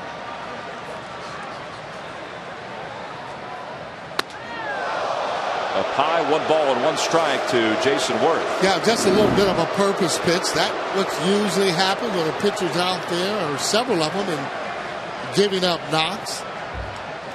You know, again, you appreciate it when it's down a little bit more. You get the same effect. By the way, they have scored Ryan Howard's ball, a single, 1 RBI. It goes to second on the error by Jay Bruce, just his second of the year. And Brutland scores on that error by Bruce. And it's 2-2 to Jason.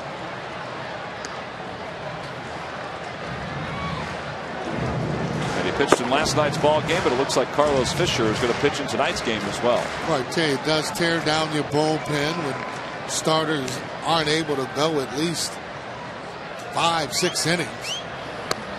And Jason is rung up for the final out here in the bottom of the 4th inning. But the Phillies sent 8 more men to the plate in the inning. They score 4 runs.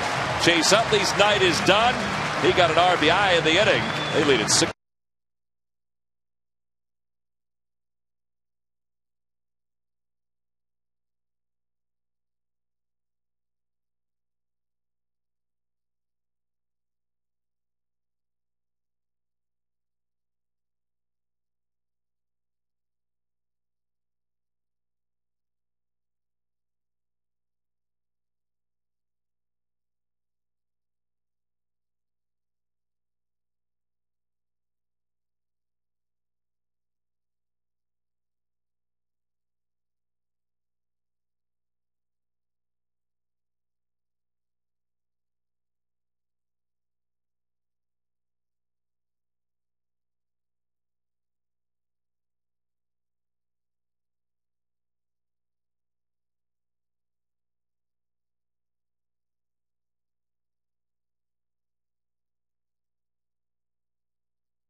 Now playing first base, so he moves from left field to first. Eric Bruntlett came on to pinch run for Chase Utley, so he stays in the game at second. John Mayberry came on to pinch run for Ryan Howard, so he'll stay in the game, but he's in left field, so he'll back cleanup with the Phillies leading at 16-1. And Cole Hamels will go back to work, and he'll face Ramon Hernandez, Jay Bruce, and Edwin Encarnacion. And a whole lot of offense tonight, but also what has turned out to be 4 very good innings for Cole Hamels, who had been struggling in his last 2 starts. And you know, a game like this enables him to kind of figure some things out also, Sarge. Yeah, that's what you want to do, and that's what you use these games for. First pitch swinging, and Ruiz might have a play. And he does. 1 pitch, 1 set aside. Now the Chicago Cubs will be in town beginning Monday, July 20th at 7:05. It is a 3-game series, 2 night games, and then the day game, the Citizens Bank Business Person Special on the 22nd of July. It's a 1:05 start. And after the ball game, a Modell's Sporting Goods Kids Run the Bases. You can log on to Phillies.com to purchase your tickets. 1 away for Jay Bruce, who has grounded out to first. Well, Sarge, I know you've been part of games like this where your team has scored a whole lot of runs and you have contributed to that offense. I don't know if you remember September 24th, 1981, as a member of the Phillies against the St. Louis Cardinals. The Phillies had an 11-run 3rd inning in a game in which they won 14-6. And you were no slouch at all in that ball game. Do you remember what you did that night? I absolutely do not. 1-2 the count to Jay Bruce. Well, you were, get ready for this, this was a big night. Yeah. 3 for 3 with 4 RBIs in that ball game. It's a pretty good night. Well, yeah, it's a pretty good night. Especially, with 4 ribbies. I'll take that all day long. Jay Bruce sends one in the air to deep center field. Victorino has a little bit of room, and he makes the pitch. A stride from the wall. 2 away. Well, as Victorino gazes at the real estate that he covered, Larry Sorensen started that game. Remember Larry? Didn't last that long. No. But fastball slider guy. Well, that fastball must have looked pretty good to you that night. Change-up, yeah. Maybe the changeup looked good. So you've been part of this kind of an inning, so you had a good night that night. Yeah, and I've been on the other side, trust me, where you have a whole bunch of hits and you're the guy that don't get any hits and you just wonder why. Larry Sorensen tonight. Larry, if you're listening, I apologize for bringing this up. 2 innings, 9 hits, 6 runs, all earned. I have to say he didn't have it that night, Tom. Nope. Line drive. That's going to be a foul ball. Nice play by the ball girl. Okay, those are really tough plays though when they go down the line. And the ball girls that play softball, they do a great job in catching balls down the line. That one was really pretty close. And again, even Tom, you could have made that mistake on that ball. I agree with you, Sarge. It was very close to the left field line. Yeah. The only difference, you would have had a difficult time maybe catching it after it went off of the railing. She did a good job and caught it. And she did an outstanding job. It was going to be an automatic double anyway. I agree. 2-2 the count to Encarnacion. McShane eventually came around to score, so no harm, no foul. A little embarrassment for her. I'm sure that her friends will be all over her, just like you guys do me most of the time. Honest mistake.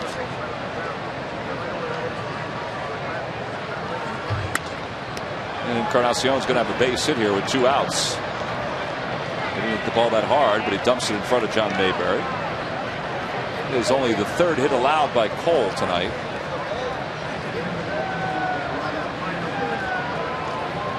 I made a mistake and told Wills today I thought they were going to be bringing up more popcorn, and he got his car keys, was getting ready to go home. So I had to tell him I was joking. There's still some remnants of the popcorn here in the booth from yesterday's birthday celebration. Yeah, I understand you have some at home too. I no longer have it at home, but I did have it last night. Okay. Here's Ryan Hannigan pitch hitting. He's riding an 8-game hitting streak.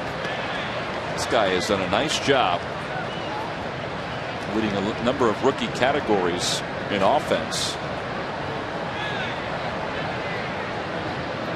And he pinch hits here for Masson. So Johnny B. Baker's going to have to go to his bullpen once again as we go to the bottom of the 5th inning. I'm trying to spread those innings out because he knows he's going to need some of those pitchers a little bit later. See Hannigan second among National League rookies with a .338 batting average. Casey McGee from the Brewers leads the way.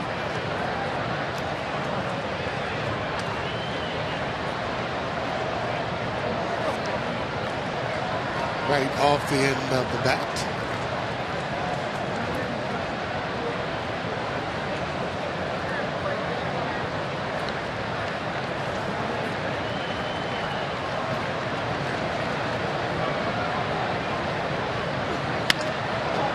And that'll be caught by Brutman, so the inning is over.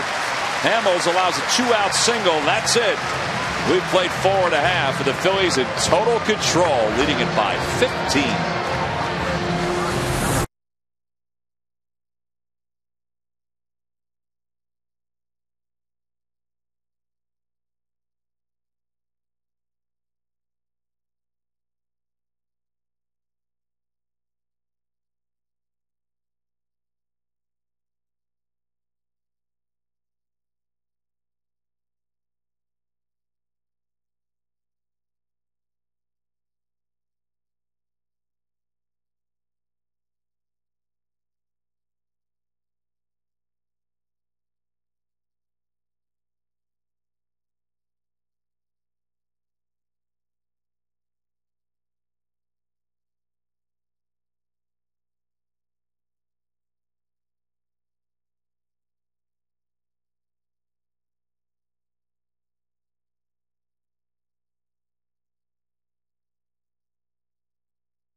National League or the American League will have home field advantage in the World Series, and you know what? That did not matter last year.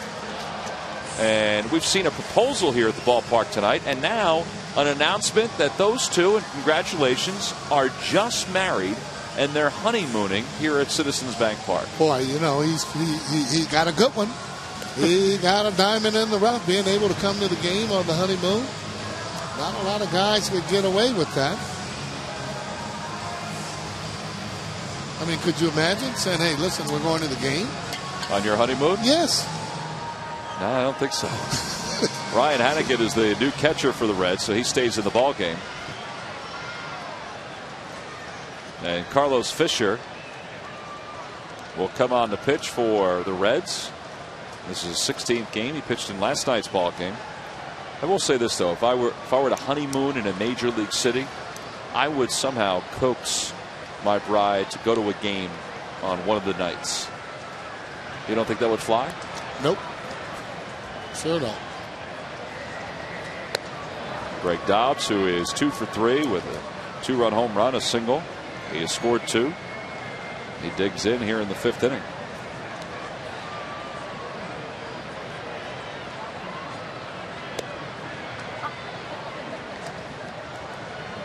Put a good stroke on that home run that he hit. Just extension on it, seeing the ball well. And again, we talked about it. Dobbs got to play some to be able to see the ball the way that he feels he can and be able to contribute pinch hitting. All right, Sarge, now tell me, Raul Ibanez, the hope is that he'll be back sometime in the next few days. He's going to rehab again tomorrow at Lehigh Valley. What have these at-bats, if you can foreshadow a little bit, what have these at-bats and this success done for Greg Dobbs, you think? Well, I mean, it's done a lot. You see that average that's coming up, too, mostly. But again, once you're in there and you end up seeing Major League pitching, it doesn't seem to come as hard. You know, you haven't seen Major League pitching for a while. You've been on the bench. When you go pinch hit, even guys throwing 90, it seems like it's 100. Now you got to rush to the ball instead of having slow feet. Plus, you only have that one chance when you're pinch hitting. See how slow his feet is. And again, when your feet is slow, usually your bat's going to be quick. But I can guarantee you, if you have quick feet, you're going to have a slow bat. Dobbs on the hands to right field. It's shallow. Phillips, the second baseman, comes out, and Bruce must have called him off. And he didn't get there. That's going to be another base hit for Dobbs. His third hit of the game.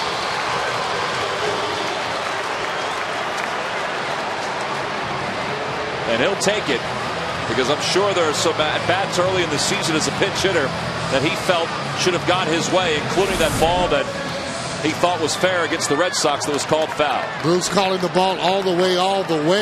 Again there, Phillips was camped under the ball. And you can tell, I mean, young players are going to do and have those kind of mistakes, because when you see a guy camped under the ball, let him catch it. Pedro pops it foul. That one's heading back toward the Hall of Fame club. Now, if you got a runner on third base and you're coming in, when you're calling it, you got to call for it. Now, you can see Phillips, I got it. Bruce saying, I got it. No one gets it. But it is the right fielder's ball. Oh, no doubt. Yep. Well, no, for me, it's the second baseman's ball. So? Well, he's camped under it. Okay. All the way. He's camped under it, and then at the last minute, it had to be called off of it. So I'm saying, if it's a runner on third base, and if you can catch the ball, you have to always take the ball, the outfielder, because you got that momentum coming home. That's an easy play, though, for Phillips, getting back there on it. Off the mound, this could be two. Phillips has got it, and it is two. Did you see him fake the ball over there to shortstop? I think That's a little mustard on there, isn't it? I think he kind of said, I got it. Oh, okay. All right. We'll give him the benefit of the doubt on it. But here's the thing. I mean, the fact that he had the ball to one hand and said, I got it, Jerry. I mean, there's something to that. Oh, he did say, I got it. In his own way. Well, he got two on it. Guess it's a universal side for. Just let me take this one. Well, there are times when Phillips beats to his own drum. Again, he is a bona fide good player. There's no doubt about that. Sometimes, though, you can rub the opposition the wrong way by some of your antics that you do, and call certain guys to get nailed. But not on that particular play, but doing things that would be considered hot dog-like.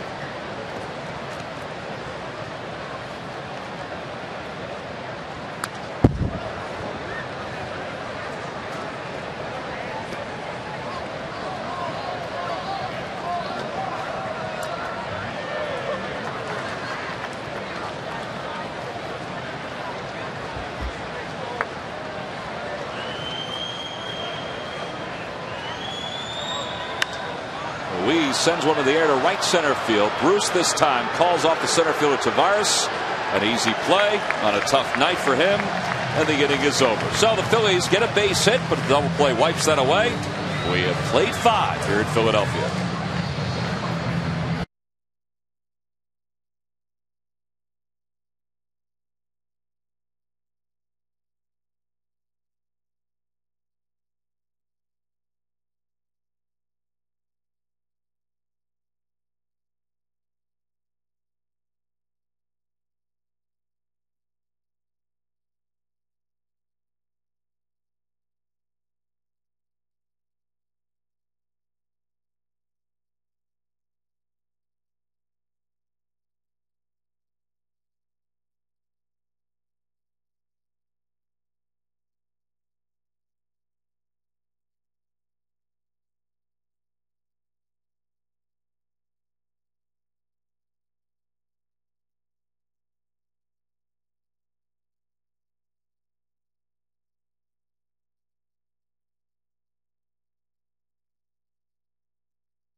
to make his first trip to the All-Star Extravaganza after a tremendous first half with his new club. Finally, Ryan Howard returns for his second All-Star appearance, and he will do it in his own backyard. The gateway to the West is open for the Phillies, and it is brought to you by Independence Blue Cross. We're here for you every step of the way. Well, Shane Victorino is hoping to join Ryan Howard, Chase Utley, and Raul Ibanez at this year's All-Star game. And Shane is one of 5 National Leaguers that are up for the final roster spot, and he is hoping everybody here in the continental United States and over in Hawaii will punch his name in there, and he will help represent the National League at this year's All-Star game in St. Louis. I was saying before that his dad Mike, who's a councilman over in Maui, has called 4 different mayors on the Hawaiian Islands and asked for their help. And man, that's a good play by Cole Hamels. 1 out. Now, Shane said to me today, Sarge, he goes, you know, I'm going to need folks here in Philadelphia. He said, but it's a little helpful that, you know, my dad has some connections over in Hawaii to make some phone calls. Well, I guess so. I mean, from your home state there in Hawaii, and let them get on that internet and start voting for him. And not only that, well deserved. I mean, you definitely can say that about Victorino's year this year that he's having. 1 away. Here's Jerry Hairston, who's 0 for 2.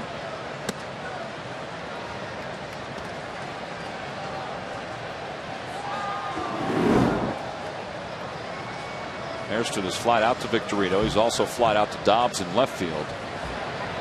Mayberry's over in left now. And it's 1 ball and 1 strike. Jerry Harrison was talking about his brother being traded today or yesterday, I would think. And was talking with him about that and said, well, might as well go on and go to a team that actually wants you. And that would have been his younger brother, plays center field for the San Diego Padres. And I think he got traded over to Oakland. There have been a number of different rumors about Scott Hairston because he is such a versatile outfielder with a pretty good bat from the right side. And he could play all 3 outfield positions. Whereas Jerry could play the outfield but also the infield. And he's filling in for Alex Gonzalez, who's back in Cincinnati taking some swings off the tee.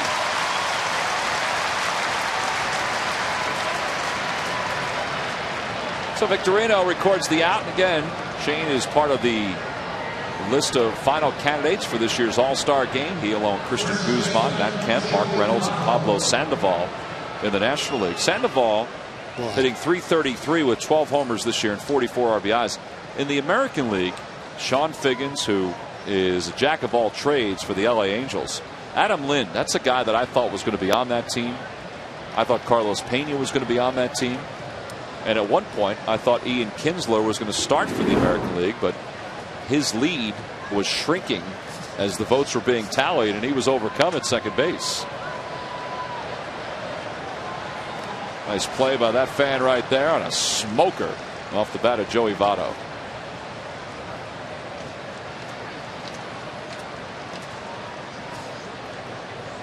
Well, there are always going to be deserving players. Take a look at that moon there. Boy, that was a nice shot. That was a beautiful shot. There's always deserving players that don't make the ball club. As you take a look at it again with a gentleman with a fine-looking straw hat. Did he get that out of your box or boxes in the office? No, I know the people that get the hats. Trust me. And some cowboy hats too, Tom, that you might want to try out. I saw that. Let me see you in one of those. 2-2 the count to Votto, who's 1 for 2 tonight.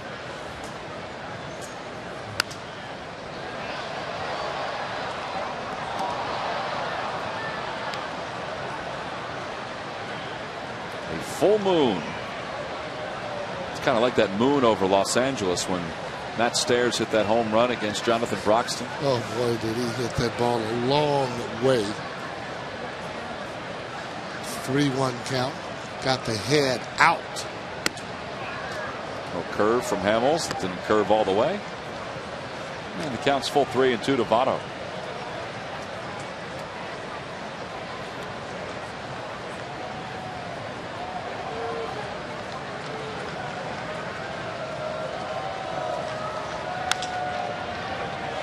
Bruntlets got it. He can run it to the bag if he wants to, and the inning is over. 1, 2, 3 go the Reds here in the top of the 6th inning. It is a full moon over Philadelphia. Maybe that's why the Phillies scored the 16 runs, 10 of which came in the 1st inning.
Available with premium toppings in 3 varieties, just $3.99.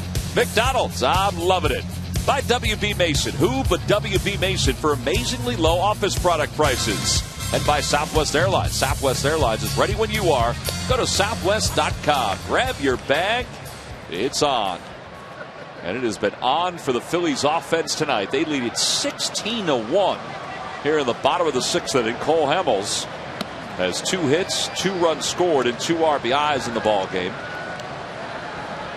And he's batting for the 4th time.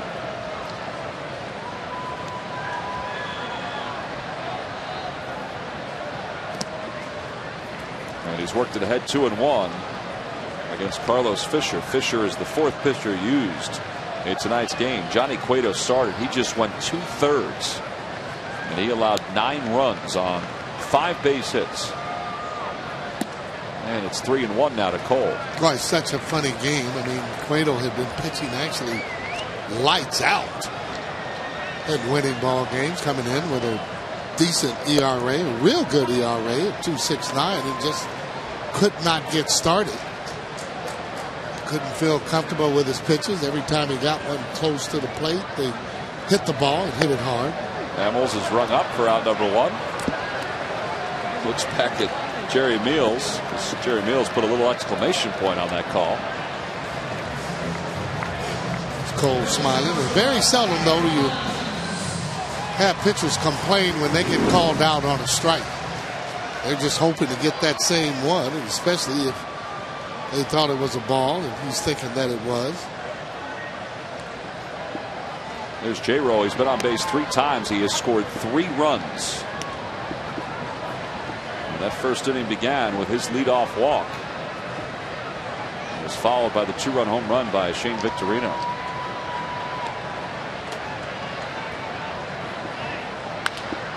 And Jimmy's got another base hit. Boy, oh boy, is he starting to churn a little bit.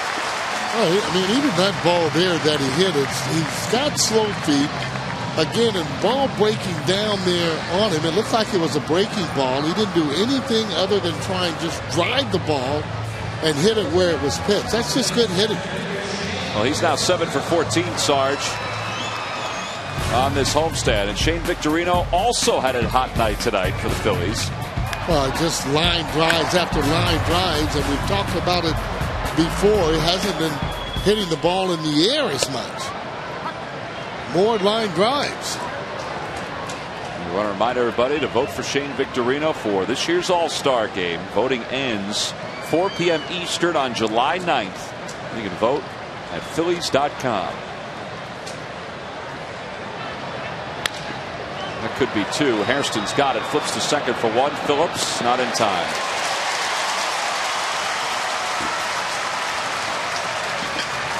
Chain hustling all the way.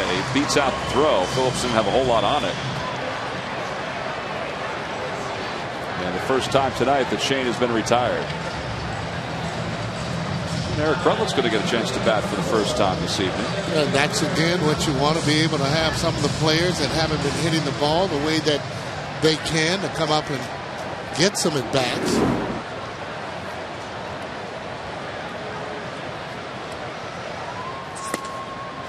Yeah, at this point, Bruntlett could probably get at least two.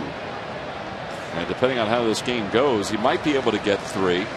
Chase Utley had 4 at-bats in the first 4 innings of this ballgame. And it's 0-2 to Bruntlett. No, you have usually players who come out of games like this and go in the clubhouse, take it easy and relax. Not Chase. Oh, no. You're going to see him there again, looking at the pitcher, trying to pick up something that's going to give him an advantage.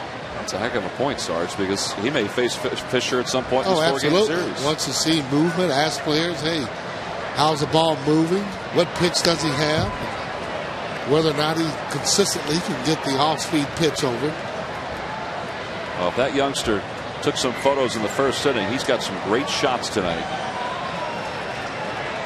Well, when they score runs like that, you almost don't understand, as he hits his bigger brother, why they can't score runs all the time. But this is what makes this game so interesting. And have your best pitchers out there, and they get beat up, and have a mediocre pitcher, and he can go 6, 7, 8 innings, hitting balls hard right at fielders. And I, for one, think they never, ever average out. And they say, oh, they'll average out. I never played a year they averaged out. Outside and high, 2-2. So just the opposite with Bruntlett, because he hasn't been playing. His feet is quick. You mean that he's striding too quickly? When he strides at the ball, he strides really quickly, and they're supposed to have really slow feet. He's down on strikes, and Hannigan's going to try to finish off the strikeout, and does. So the Phillies strand one. They don't score for the second consecutive inning after scoring in the first 4. But how about the runs they scored in the first 4 for Cole Hamels?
Well, this is certainly a night worthy of a full moon. And you've been showing that over and over. Yes, we have. It is a big-time full moon game. 10 runs in the first inning. As we look at the Verizon Wireless game summary, for the 4th time in their history, Phillies threw up a 10 spot in the first inning with 3 homers, Tommy. Unbelievable. And Cole Hamels has driven it into the 7th inning. Hamels has allowed a run on 3 hits, facing Brandon Phillips to start this 7th inning, and he is dealing some strikes here. There it is. Chase Utley with a 3-run home run. Victorino and Dobbs 2-run homers. Cole Hamels has knocked in a couple runs, scored 2. You know, Johnny Cueto and Cole Hamels, you didn't expect this kind of game. Certainly you didn't expect a laugher for the Phillies. 1-2 the count to Phillips. Phillips is 0 for 2. He's popped out to center and he's popped out to first.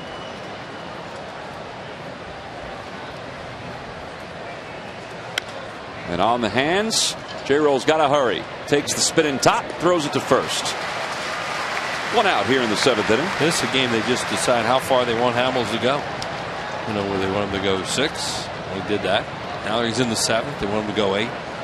And his pitch count right now at 88 is very low because these guys swing early and don't foul off a lot of pitches and work the count the way some teams do against them. So what do you think? You think Charlie's hoping for 7 and then go to the pen for the last 2? It's a good question. If he wants to get somebody any work out in the pen, you know, whether he wants Hamels to go to a certain point. I mean, they have that liberty to do that tonight. You know, they've talked about it. Well, and Cole has struggled the last couple of outings. So maybe they just hoping that this will get him back on track. I mean, he's throwing well tonight. Yeah, and he got a big lead. And he's done it. You know, he's just pitched his game out there. But let's face it, when you're in a game like this, the opposition swings early. You know, they're not really into this at all. And the Reds are a team that do that anyway. Broke his bat, it sounded like. And Dobbs is there for out number 2. Well, these lucky fans are tonight's Citizens 7. They will each receive a prize pack courtesy of Citizens Bank. Citizens Bank with the most 7-day branches in the Philadelphia area. To find a branch near you, visit citizensbank.com. All part of the 41,548 on hand tonight. On a gorgeous night that began with 10 runs in the 1st inning with 13 batters for the Phillies. And Drew Sutton is going to pinch hit for Ramon Hernandez, or excuse me, for the pitcher spot here in the 7th inning.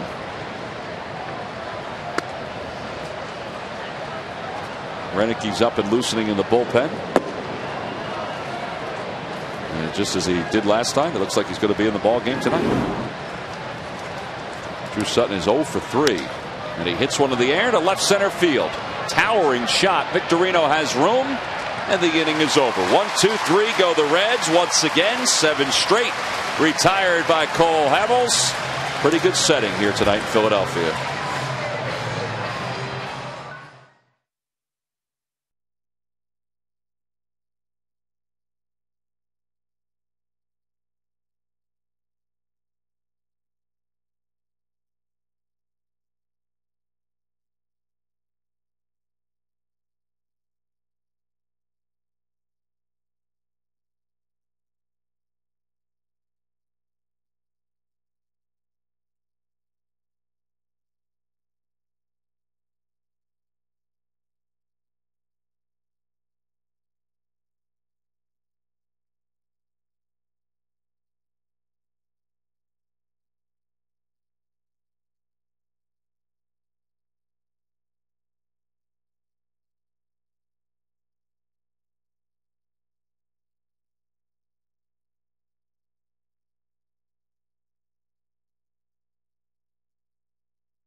in team history to have 3 bunt singles in a game. You know that defense they play on Ryan Howard and Chase Utley? Yeah. Well, they did that at Riverfront Stadium one day to Richie Hebner, and he bunted for a couple hits. Yeah, well, it was 3 all told, their wheels. And it was against these Reds on July 30th, 1978. Now, you gave me a hint about shoe shines. Yeah. And the man can shine a shoe. Well, Richie Hebner used to, you walk in the clubhouse and when he was a coach, and say your shoes look terrible. And he'd take them off and he'd shine them. So as soon as you said that, then I thought, I remember that game when he was bunting the whole game. Josh Renicky is the new pitcher for the Reds into his 6th game. We just saw Drew Sutton. He stayed in the game to play second base. So Renicky will bat 4th in the Reds lineup. By the way, that football question we had, or that thing we did, it's Odessa Permian. I think I said Perriman. Oh, I thought it was Perriman too. And we know that's true because Karen Hagan, who is the wife of Paul Hagan of the Daily News, they used to live down that area. That's right, they did. And called to say it's Permian. Well, thank you, Karen. Thank you, Karen. We appreciate that. I always thought it was Perriman. I'm glad she said that. Not that I talk about Friday Night Lights that often. Here's John Mayberry to lead things off in the bottom of the 7th inning. But it was a great book, and it's a pretty good TV show, too. Yeah. Mayberry came on the pinch run for Ryan Howard back in the 4th inning, stayed in the game to play left field. This is his first at bat. And he hit that one right off his foot. 0-2 the count. And we've been showing that beautiful full moon over Philadelphia, well, over the world. I mean, it's a gorgeous sight. And we are coming up on the 40th anniversary of the landing, the first lunar landing on the moon. Yep, Neil Armstrong, Buzz Aldrin, and Michael Collins. Michael Collins, yep. And Mayberry's down on strikes, 1 away here in the 7th.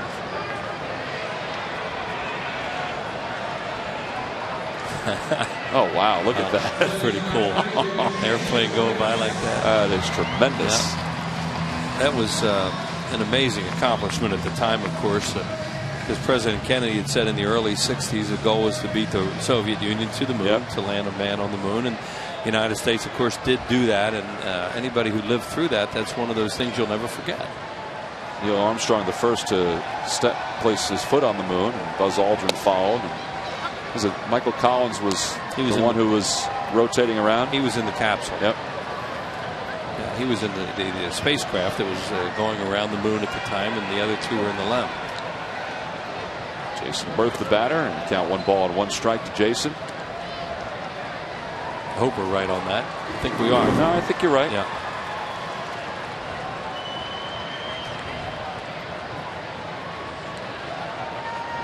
Those original astronauts were celebrities in their own right back in the 60s. And, you know, some great TV shows have been made about that, and series and all that. And they were unbelievable how much attention they got, and much deserved, because they were heroes. John Glenn, Alan Shepard, you know, that group, Gus Grissom. 1-2 the count to Jason. And he's down looking on strikes. That one right along the knees. Back-to-back strikeouts for Renicky. And 2 outs. There's that beautiful moon, and look at that. Next thing you're going to do is a shot of E.T. going around that baby. Let's see if they can capture something landed on the moon. Wow, that was really neat. What a shot that was. Here's Dobbs. Dobbs has 3 hits tonight. His average now up to 266. With a 2-run home run back in the 1st inning. And the count, no balls and 1 strike to him. Well, this is one of those games that help your stats a little bit. Get some regulars out, give them a little rest. Give your bullpen some time off, although there is somebody up in the bullpen right now, so that probably means Hamill's just going to go 7. Dobbs to left field. This is going to be a tough play for Gomes, and it's a fair ball, and it's going to be off the wall. It's in play. Dobbs will stop at second. That's a 4-hit night for Greg Dobbs. Talking about making your stats look good. His last 4-hit night was back in July of 07. Wow. Yeah, big night for him. That's going to lift his batting average up over 270. And you hit him hard, hit him soft on a night like this too. He smoked some balls, and now he gets a little blooper there, and it stays fair down the left field line. Gomes can't get to it, and another extra base hit. Phillies have a lot of them tonight. You know, it was probably at one point in the season where Greg Dobbs was batting in the hundreds. We're a couple months into the year, obviously. In fact, we were into the June. We were talking about it before. He was on the 18th of June. He was not even at 200 with his batting average. End of April, he's hitting 111.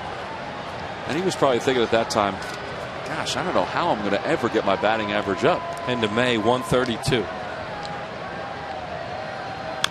It's helped that he hasn't had a whole lot of at-bats, but you know, with Raul Ibanez being injured, he's played, at least recently, a lot of time in left field. Yep. Well, and you made a good point, Tom. You know, Charlie likes to get his extra men. And there's Jimmy. It's so much fun to see him smile and having a good time again. And this will help him as a pinch hitter. Did you see that? Charlie's a little animated tonight. Yeah. Well, they don't get that many of these. You might as well enjoy it, because you're going to face Aaron Orang tomorrow night, and you know.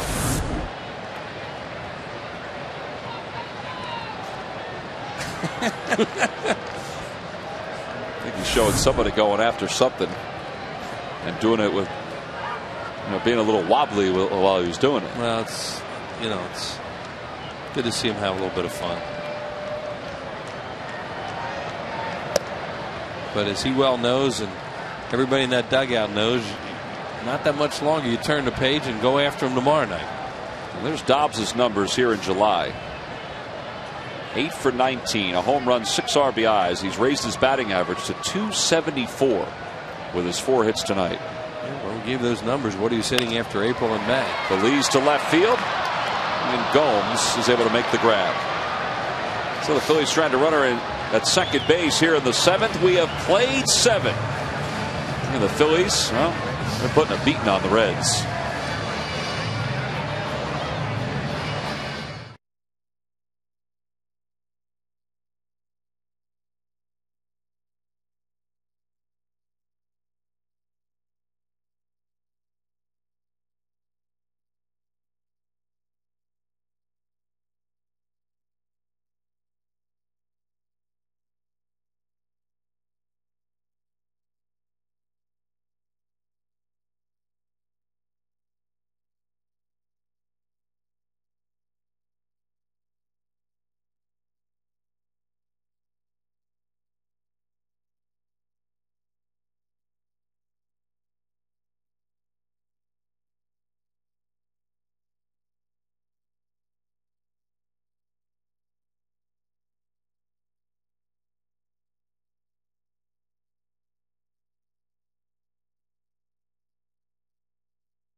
The 8th inning. Cole Hamels' night is done, and it was a very good night by Cole. Not only at the plate, but also on the mound. He allowed just 3 hits over 7 innings. And he'll now give way to Tyler Walker as we begin the top of the 8th inning. Walker in his 8th ball game. No wins, no losses. An ERA of 2.00. 9 hits in 9 innings so far. And into the Cincinnati Reds bullpen. It's gotten to this point for the Reds after using their pen last night, or yesterday I should say. They've had to go to it very early here, but Paul Janisch, one of the backup shortstops for Dusty Baker, is up and throwing, and we'll assume that he's going to wind up pitching in the bottom of the 8th inning. Yeah, they're going to use a position player. So Dusty Baker figures, all right, well, I've gotten some work in for my guys for the 2nd straight day. I don't have anything left. Jay Bruce swinging at the first pitch, pops it foul against Walker. Bruce is 0 for 2. He's grounded out. He's also flied to center.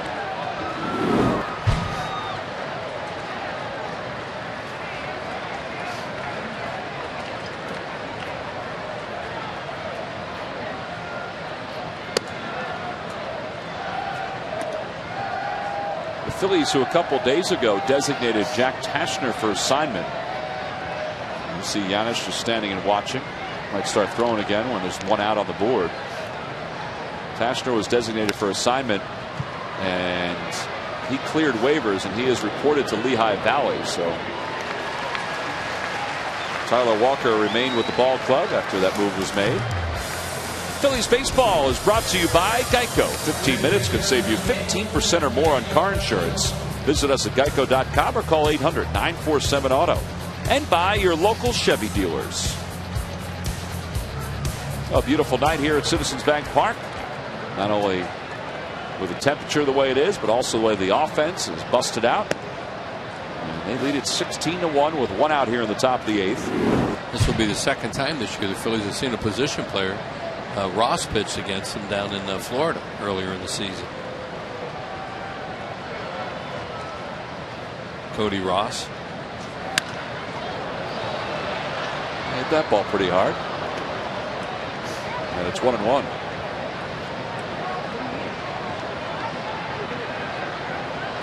Cody Ross pitched for the Marlins and pitched pretty good that day. Yeah. Just have been so many position players that have had that opportunity, and you know, some have walked away with injuries that teams in hindsight wish they didn't put the guy out there. Well, we talked about that earlier when it happened, and asked Charlie about it. Manuel, he says he'll never do it. He doesn't do it. And Jim Fregosi was another guy who had that philosophy. He says, I'm just not going to do it. Other managers have a different philosophy on it. And Encarnacion's down on strikes. Pretty good breaking ball from Tyler Walker. Puts the second out on the board. Well, the Colorado Rockies are going to be coming to town on Tuesday, August 4th. And at this point, they're going to be a very tough opponent. They'll win it tonight 1-0 over the Washington Nationals. But they'll be here in Philadelphia for a 3-game series. It wraps up on the 6th of August. It's the Citizens Bank Raul Ibanez Pride of the Phillies print. And at Modell Sporting Goods, kids run the bases after the game. You can log on to Phillies.com. Make your purchase. The red hot Todd Helton. That was another name that Ryan Howard gave me yesterday as far as first baseman. And Jason Marquis is pitching in that one. He's trying to become the first 11-game winner in the major leagues. We saw him in the first series out there in Denver, and he pitched a great game against the Phillies in the first game of that series when they beat Hamels. Ryan Hannigan lined out his first time up, and he sends that one in the air to right field. Jason Worth in a perfect spot to make the grab, and it's a 1-2-3 8th inning for Tyler Walker. So Giannis is going to be the new pitcher for the Reds as we head to the bottom of the 8th inning.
As Paul Giannis, the backup shortstop for the Cincinnati Reds, making his second appearance of the season. He pitched an inning against the Milwaukee Brewers. Didn't go well. Nope. 5 hits and 5 earned runs. He didn't walk anybody. Struck out 2. And Dusty Baker When it's going bad as it has tonight for the Reds, all you do is just sit back and watch and hope that it gets over quickly. And Giannis delivers the fastball for a strike to Carlos Ruiz. 89. Pretty good velocity. Yeah. Way better than Cody Ross. Matt Stairs is going to come out and hit for Walker. It was 91 on a bounce. There's Stairs. He's got a shortstop's arm. Those guys have good arms to play that position. 91 miles an hour, one away. He's throwing 91 miles an hour. Wheels. They say those shortstops can fire. I mean, you think they could find a spot for him? Well, what else has he got? That's a good point. Yeah, 91 when these hitters are serious down the middle will go a long way. That's true. Very true. Matt Stairs pinch hitting for Tyler Walker. Scott Ayers up and loosening in the bullpen for the Phillies.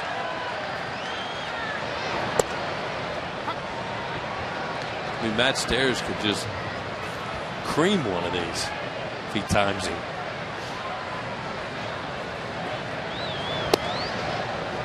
Now that was some kind of off-speed pitch at 81 miles an hour. Changeup. Yeah.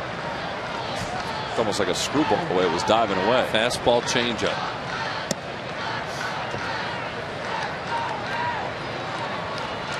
I just wonder when a guy like, let's say, Sean Dunston, if he ever got to the mound, how hard he would throw. Yeah. Because he could throw from shortstop. Really throw. Always wanted to see whether Manny Trio could be a submariner. For Cal. Yeah. When Furcal first came up. There's Bronson Arroyo, who didn't pitch well yesterday for the Reds. He'd be good with the air guitar, though.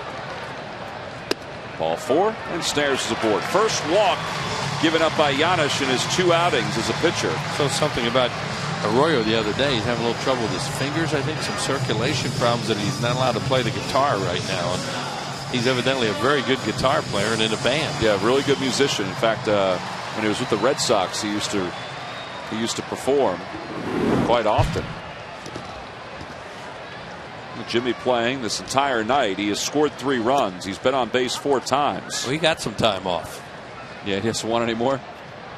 Well, he can play a little bit now. It's not like he's been playing every inning like Howard and Utley. 0-2 the count. It's got to be weird facing somebody like this too when you have no clue.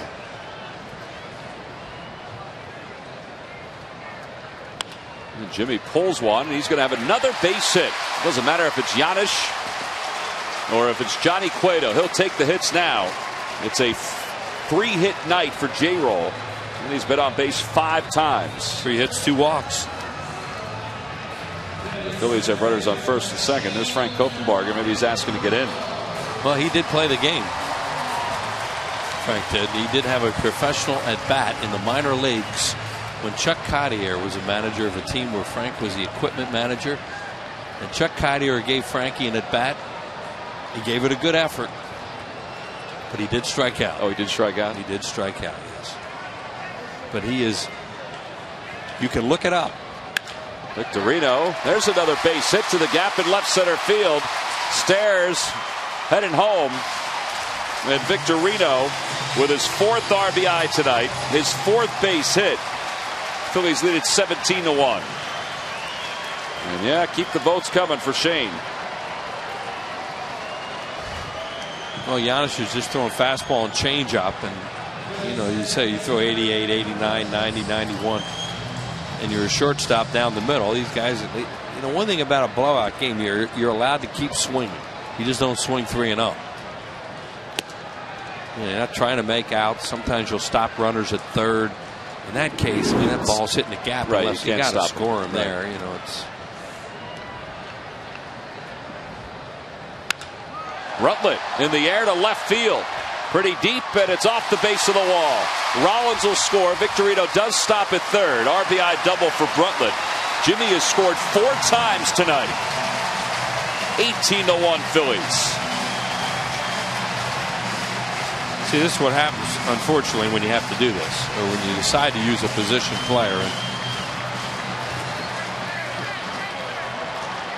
And What do you do? Do you bring in another position player if he gets roughed up? I think Dusty just wants to somehow get this over. You know, because the pitchers he has out there at the back end of his bullpen, those three guys, you don't want to. He's not going to use them.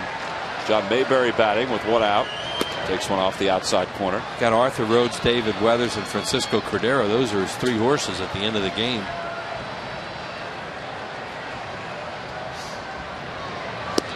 During the course of baseball history, there certainly have been position players that have turned themselves into pretty good pitchers. Of course, Babe Ruth is probably the best. Oh, yeah. Some of the other recognizable names. Bob Lemon was a guy who was a position player, played in the majors, and then as a position player, and then turned himself into a pretty good pitcher. Yeah, we were talking about the other night, Dave Steve. Yep, Dave Steve. Guy that's playing now, Ron Mayhay.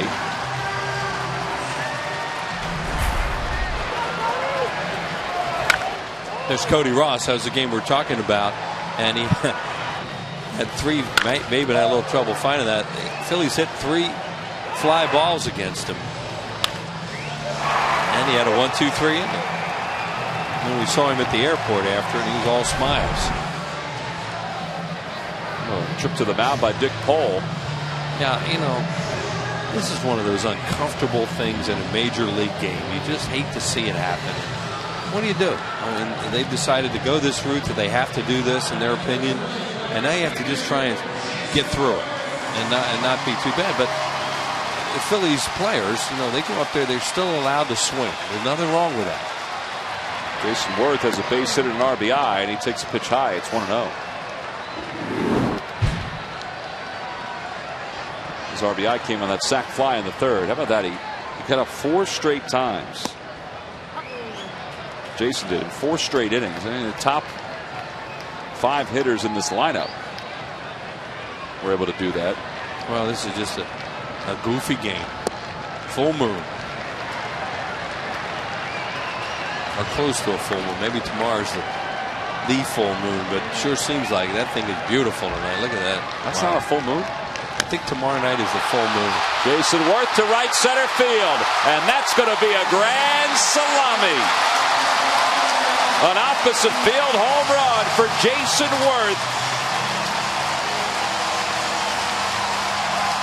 And the Phillies are just piling it on here in the bottom of the 8th inning.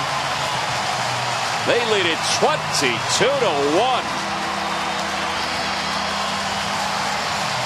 Hey, you see Charlie Manuel in there. You know, this is one of those things. Everyone wants to get this over. Jason hit a grand slam last year, didn't he? Off the Toronto Blue Jays in that same spot. Yep.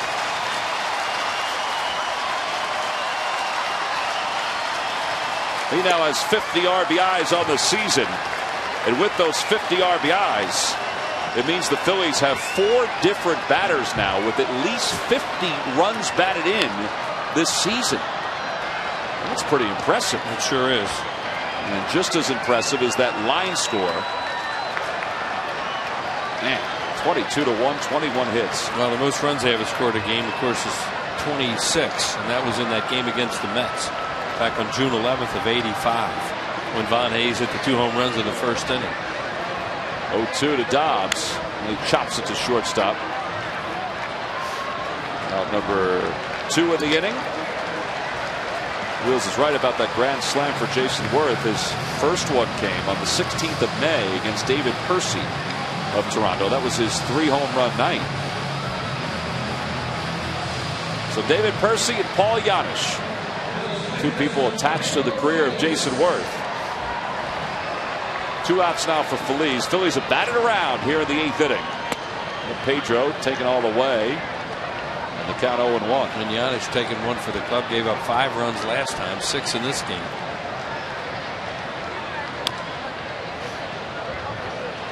He didn't throw any breaking balls. He has a fastball and a changeup.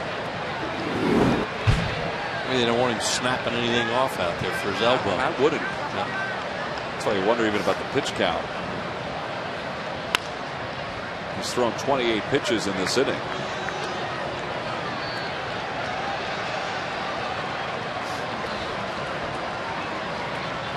Little guy's glad he stayed around.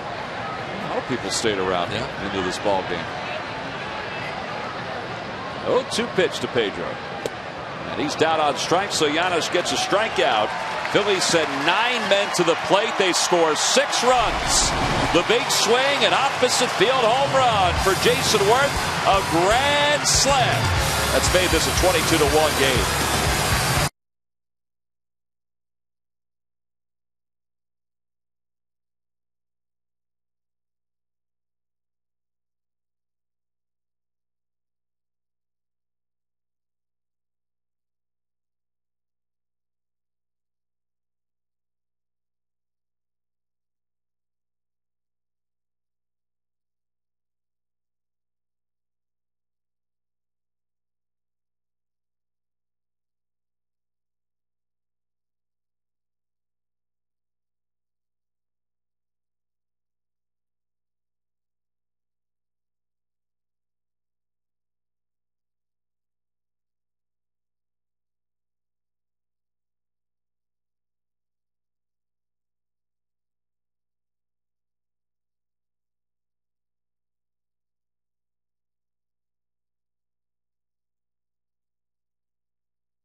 Kicks off a 3-game series against the Arizona Diamondbacks. And one of the great giveaways this year, August 19th, a Key States Chrysler Jeep Radledge Bobble figurine. You can order your tickets now by logging on to Phillies.com. See the Arizona Diamondbacks coming to town, their only trip to Philadelphia. Also, we want to remind you, if you're going to be on Phillies.com, you might as well vote for Shane Victorino for that final spot in this year's All-Star game.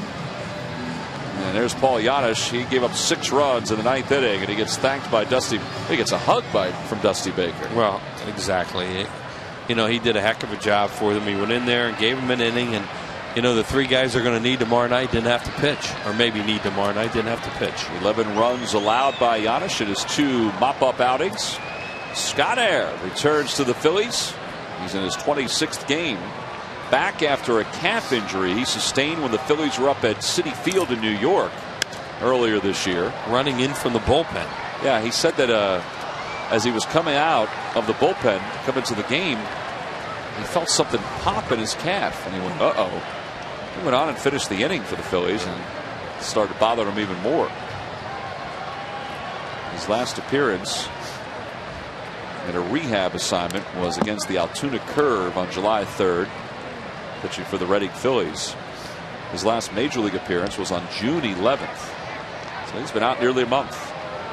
Well, at the time they thought that was going to be a while, and it was. And, you know, they miss this guy. He does a nice job as a situation left-hander.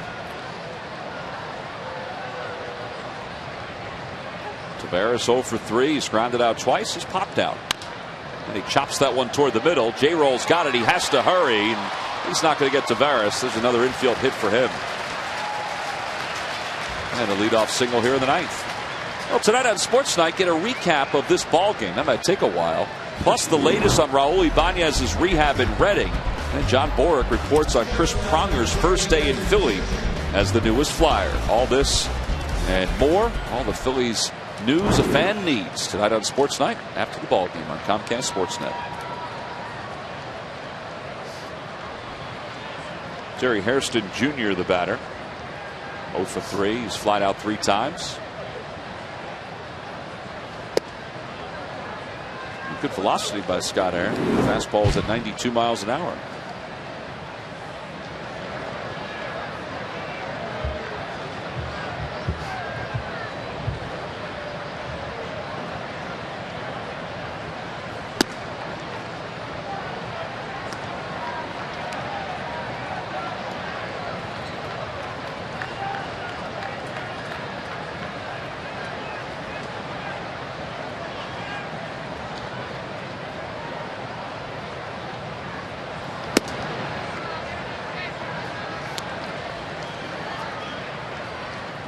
You would expect that Scott's going to be a little rusty coming out. Plus a little amped up too. Finally getting into the game, even though it's 22-1.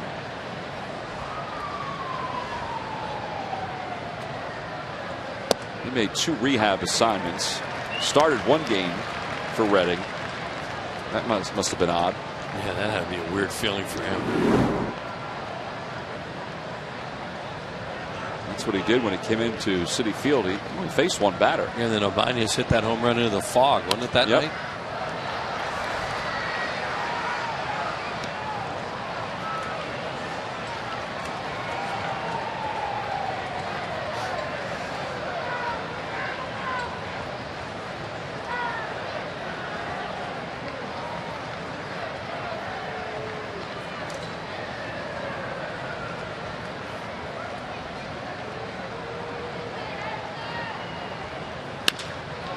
That one smoked to left field.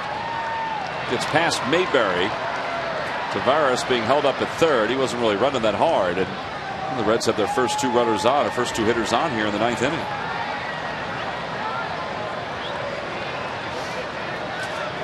Oftentimes you do see that when a guy comes off the DL, it takes some time to try to find the arm slot. That's why this is a perfect game to bring air in. Yeah, and Tyler Walker needed an in pitch for a while, and they got Hamels out after 7, so it all worked out, and hopefully air won't get overextended here. Joey Votto 1 for 3.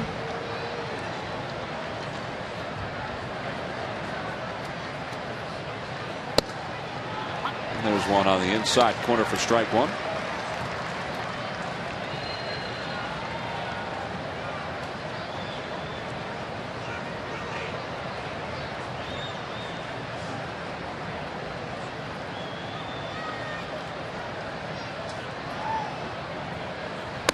First time tonight that the Reds have strung together back-to-back hits. I mean, they only have 5 in the game. The only other time that they had the leadoff batter on was the home run by Gomes in the 2nd inning. That was it. Cole Hamels was really good tonight, and he had a lot of runs to work with, but he still threw strikes and pitched 7 real good innings. Sometimes guys struggle with a big lead. They get out of their game plan, and Cole did not. He, as you said, Tom, he threw strikes, he pitched his game, and he got his work in. And they could have left him out there as long as they wanted. They decided 7 was enough.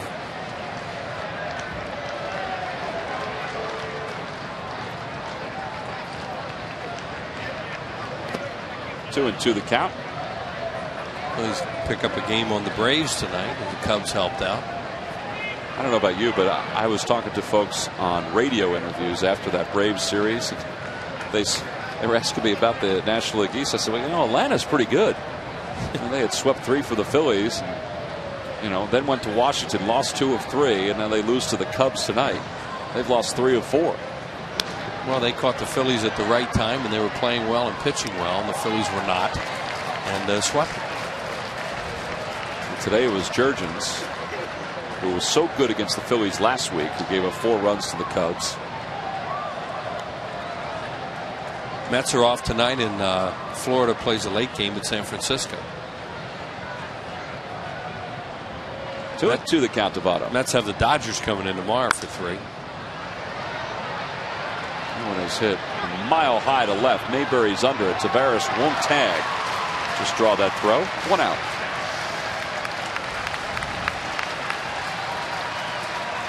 Well, this game, including the first inning, when the Phillies sent 13 to the plate and scored 10 runs, will encore tonight at 10:30 and tomorrow at 6 a.m. on the Comcast Network. And if you want to see that first inning tonight, again, 10:44 p.m. Eastern to 11:15. I just want to give you a little heads up. That's when you want to turn that baby on. Here's Giannis, who is being rewarded for his bottom of the 8th inning with an at-bat here. He gave up 6 runs trying to clean it up for the Reds in the home 8th. And he'll bat for himself here in the top of the 9th.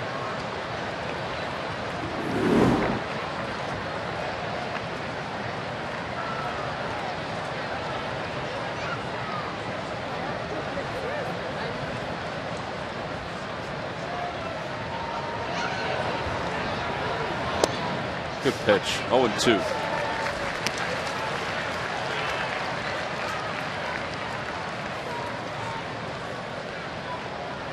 Tomorrow will be Jay Happ on the hill for the Phillies against Aaron Harang.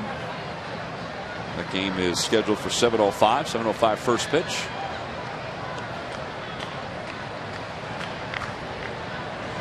It's one of those situations sometimes a reliever can motivate himself and just kind of say, all right, I got second and third, nobody out.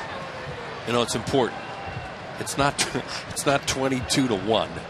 Yeah, don't even look at the scoreboard. You know, I'm not saying that's what Scott's doing right now, but you know, sometimes a guy will do that to try and shake himself out of, you know, he hasn't pitched for a long time. He doesn't want to give up anything here and see if he can get out of it. Giannis doing a little dance in there. It's 2-2.